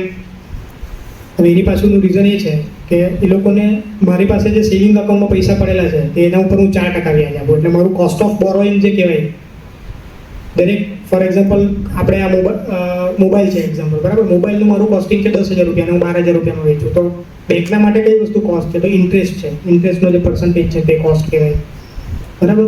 તો એફડી છે, સેવિંગ અકાઉન્ટ છે, એના ઉપર મારી કોસ્ટ કેટલી છે? તો 4% કે 5% છે. એટલે હું એને 12% આપું કે 14% આપું તો 10%નો મારો માર્જિન થઈ ગયો. જ્યારે એનબીએફસી જે છે તે પૈસા ક્યાંથી લે? તો એ પ્રાઇવેટ ઇન્વેસ્ટર પાસેથી લે, મોટા ઇન્વેસ્ટર. એ લોકો કેટલા ટકે આપે? તો 9%, 10% આપે. 9% એનબીએફસી પૈસા લે તો એને જો માર્કેટમાં જો એને લોન આપવી હોય તો કેટલા ટકા આપવી પડે? મિનિમમ 12% આપવી પડે તો જ એનો ખર્ચો નીકળે ને પૈસા કમાવે, બરાબર. તો એનબીએફસી એવું છે કે એમાં જનરલ પબ્લિકના પૈસા નથી જોડાયેલા, એટલે આરબીઆઈ થોડુંક એને એટલું સ્ટ્રિક્ટ નથી આરબીઆઈના માટે. પણ બેંકમાં તો જનરલ પબ્લિક, તારા છે, મારા છે, એ બધા જનરલ પબ્લિકના પૈસા રોકાયેલા છે. એટલે પોલિસી બી બેંકની પોલિસી થોડીક સ્ટ્રિક્ટ હોય, જ્યારે એનબીએફસીની પોલિસી થોડીક લિનિયન્ટ હોય. સર, પોસ્ટ કોવિડ પિરિયડમાં બધાએ બેંકમાંથી પૈસા કાઢીને મ્યુચ્યુઅલ ફંડ ને શેર માર્કેટમાં નાખ્યા તો એનાથી બેંક પર કોઈ ફરક પડ્યો? જોરદાર સવાલ પૂછ્યો ભાઈ ત્યાં. આમાં કેવું છે, આનો જવાબ તો કદાચ કેવી રીતે આપવો ખબર નહીં, ટ્રાય કરી જાઉં. આમાં કેવું છે કે દરેક માણસ, હું છું કે જનરલ પબ્લિકની વાત કરીએ આપણે, તો આપણે પૈસા કઈ જગ્યાએ રોકીએ? 2 વસ્તુ, સૌથી વધારે રિટર્ન મળે ત્યાં, બરાબર, એકા ડબલ જ્યાં થાય ત્યાં પૈસા રોકાય ને, અને બીજી વસ્તુ સિક્યોરિટી.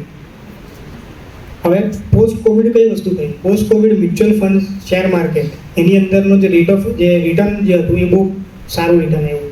એની પાછળનું રીઝન કેવું થઈ ગયું કે લોકોની પાસે પૈસા વધારે આવ્યા ને પ્લસ એની પાછળના 2020 પહેલાંના 5 વર્ષ, 2014 થી 2019, એમાં બી મ્યુચ્યુઅલ ફંડ જે અથવા તો શેર માર્કેટ, ઇવન 2009થી કમ્પેરિઝન કરીએ આપણે તો 2009થી 2019 એ 10 વર્ષમાં બી મ્યુચ્યુઅલ ફંડ એટલે સ્ટોક માર્કેટે સારું એવું રિટર્ન આવ્યું. એટલે લોકોએ એનું એનાલિસિસ કર્યું કે ભાઈ આ મ્યુચ્યુઅલ ફંડ તો યાર 12% આપે છે. ને સાયમલ્ટેનિયસલી શું થયું, 2009ની તમે વાત કરો કોઈ, તો એ વખતે વ્યાજનો દર હતો 9%. અત્યારે વ્યાજનો દર છે, એફડીનો દર છે, ફિક્સ ડિપોઝિટ 9% મને વ્યાજ આપતી હતી બેંક, એ આજે છે 8% કે 7.5%. તો 2 વસ્તુની ઇફેક્ટ આવી. પહેલી, બેંકે વ્યાજ ઘટાડી દીધા, ને બીજી વસ્તુ મ્યુચ્યુઅલ ફંડમાં, સ્ટોક માર્કેટમાં જે પૈસા રોકેલા હતા જે લોકોએ, એ લોકોને સારું રિટર્ન મળ્યું. જનરલ છે, આજે મારી બી એફડી મેં લિક્વિડેટ કરીને મ્યુચ્યુઅલ ફંડમાં નાખું. કેમ?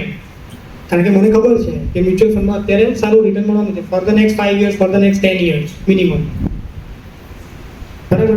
તો એના હવે એની ઇફેક્ટ બેંક પર કઈ રીતે આવી? તો બેંક પર ઇફેક્ટ એ આવી કે હમણાં સુધી મારું કોસ્ટ ઓફ બોરોઈંગ જે હતું, જે મેં આગળ વાત કરી, એ સેવિંગ અકાઉન્ટ ને ફિક્સ ડિપોઝિટ પર જ હતું, એટલે 4 થી 5%, 6% જેવું હતું. એ મારું વધી જશે હવે.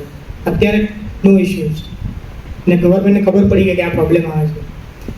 હવે બેંકનું કોસ્ટિંગ કેવી રીતે છે? બેંકે પૈસા આપવા હશે તો કેવી રીતે આપવા પડશે? બહારથી માર્કેટમાંથી પૈસા લેવા પડશે અને પછી આપવા પડશે. તો એ ઇફેક્ટ થઈ, એટલે પ્રોફિટ માર્જિન જે છે બેંકનો એ ઘટી શકે. પણ હમણાં અત્યારે ટુ બી ઓનેસ્ટ એટલી ઇફેક્ટ નથી, નો ડાઉટ. એ અત્યારે જે આવ્યું તેની પાછળનું રીઝન એ છે કે લાસ્ટ ક્વાર્ટરમાં કે લાસ્ટ યરમાં ફિક્સ ડિપોઝિટનો રેટ જે છે, જે ફિક્સ ડિપોઝિટ વધવી જોઈએ જેટલા પર્સન્ટેજથી, તે નહીં વધી. એટલે પણ એનાથી બહુ મોટી ઇફેક્ટ આવશે બેંકની ઉપર, આઈ ડોન્ટ થિંક સો કે બહુ મોટી ઇફેક્ટ આવશે. ઇફેક્ટ આવશે થોડી ઘણી, નેગ્લિજિબલ, કારણ કે લોકો ડાયવર્ટ થયા છે. તો કેવું છે, 10 વર્ષ પછી જ્યારે માર્કેટ ડાઉન થશે, રિટર્ન ઓછું આવશે, ત્યારે લોકો પાછા એફડી તરફ વળી જશે. એટલે આ તો એક સાયકલ છે. એ રીતે પણ બહુ ઇફેક્ટ નહીં આવશે, નોર્મલ ઇફેક્ટ તો આવશે. અને બેંક પોતાના રસ્તા શોધશે અલગ અલગ, કેવી રીતે એફડી. પહેલાં કરંટ અકાઉન્ટ પર વ્યાજ નહીં આપતા હતા, હવે આપવા માંડ્યા. લોકોને એટ્રેક્ટ કરવા માટે, જે કસ્ટમર્સને એટ્રેક્ટ કરવા માટે જે વસ્તુ થઈ શકે એ બધી વસ્તુ કરશે, એટલે બેંકની પાસે બી પૈસા આવશે. ગવર્મેન્ટ બી એમાં હેલ્પ કરશે અમુક. એટલે થેન્ક યુ સર.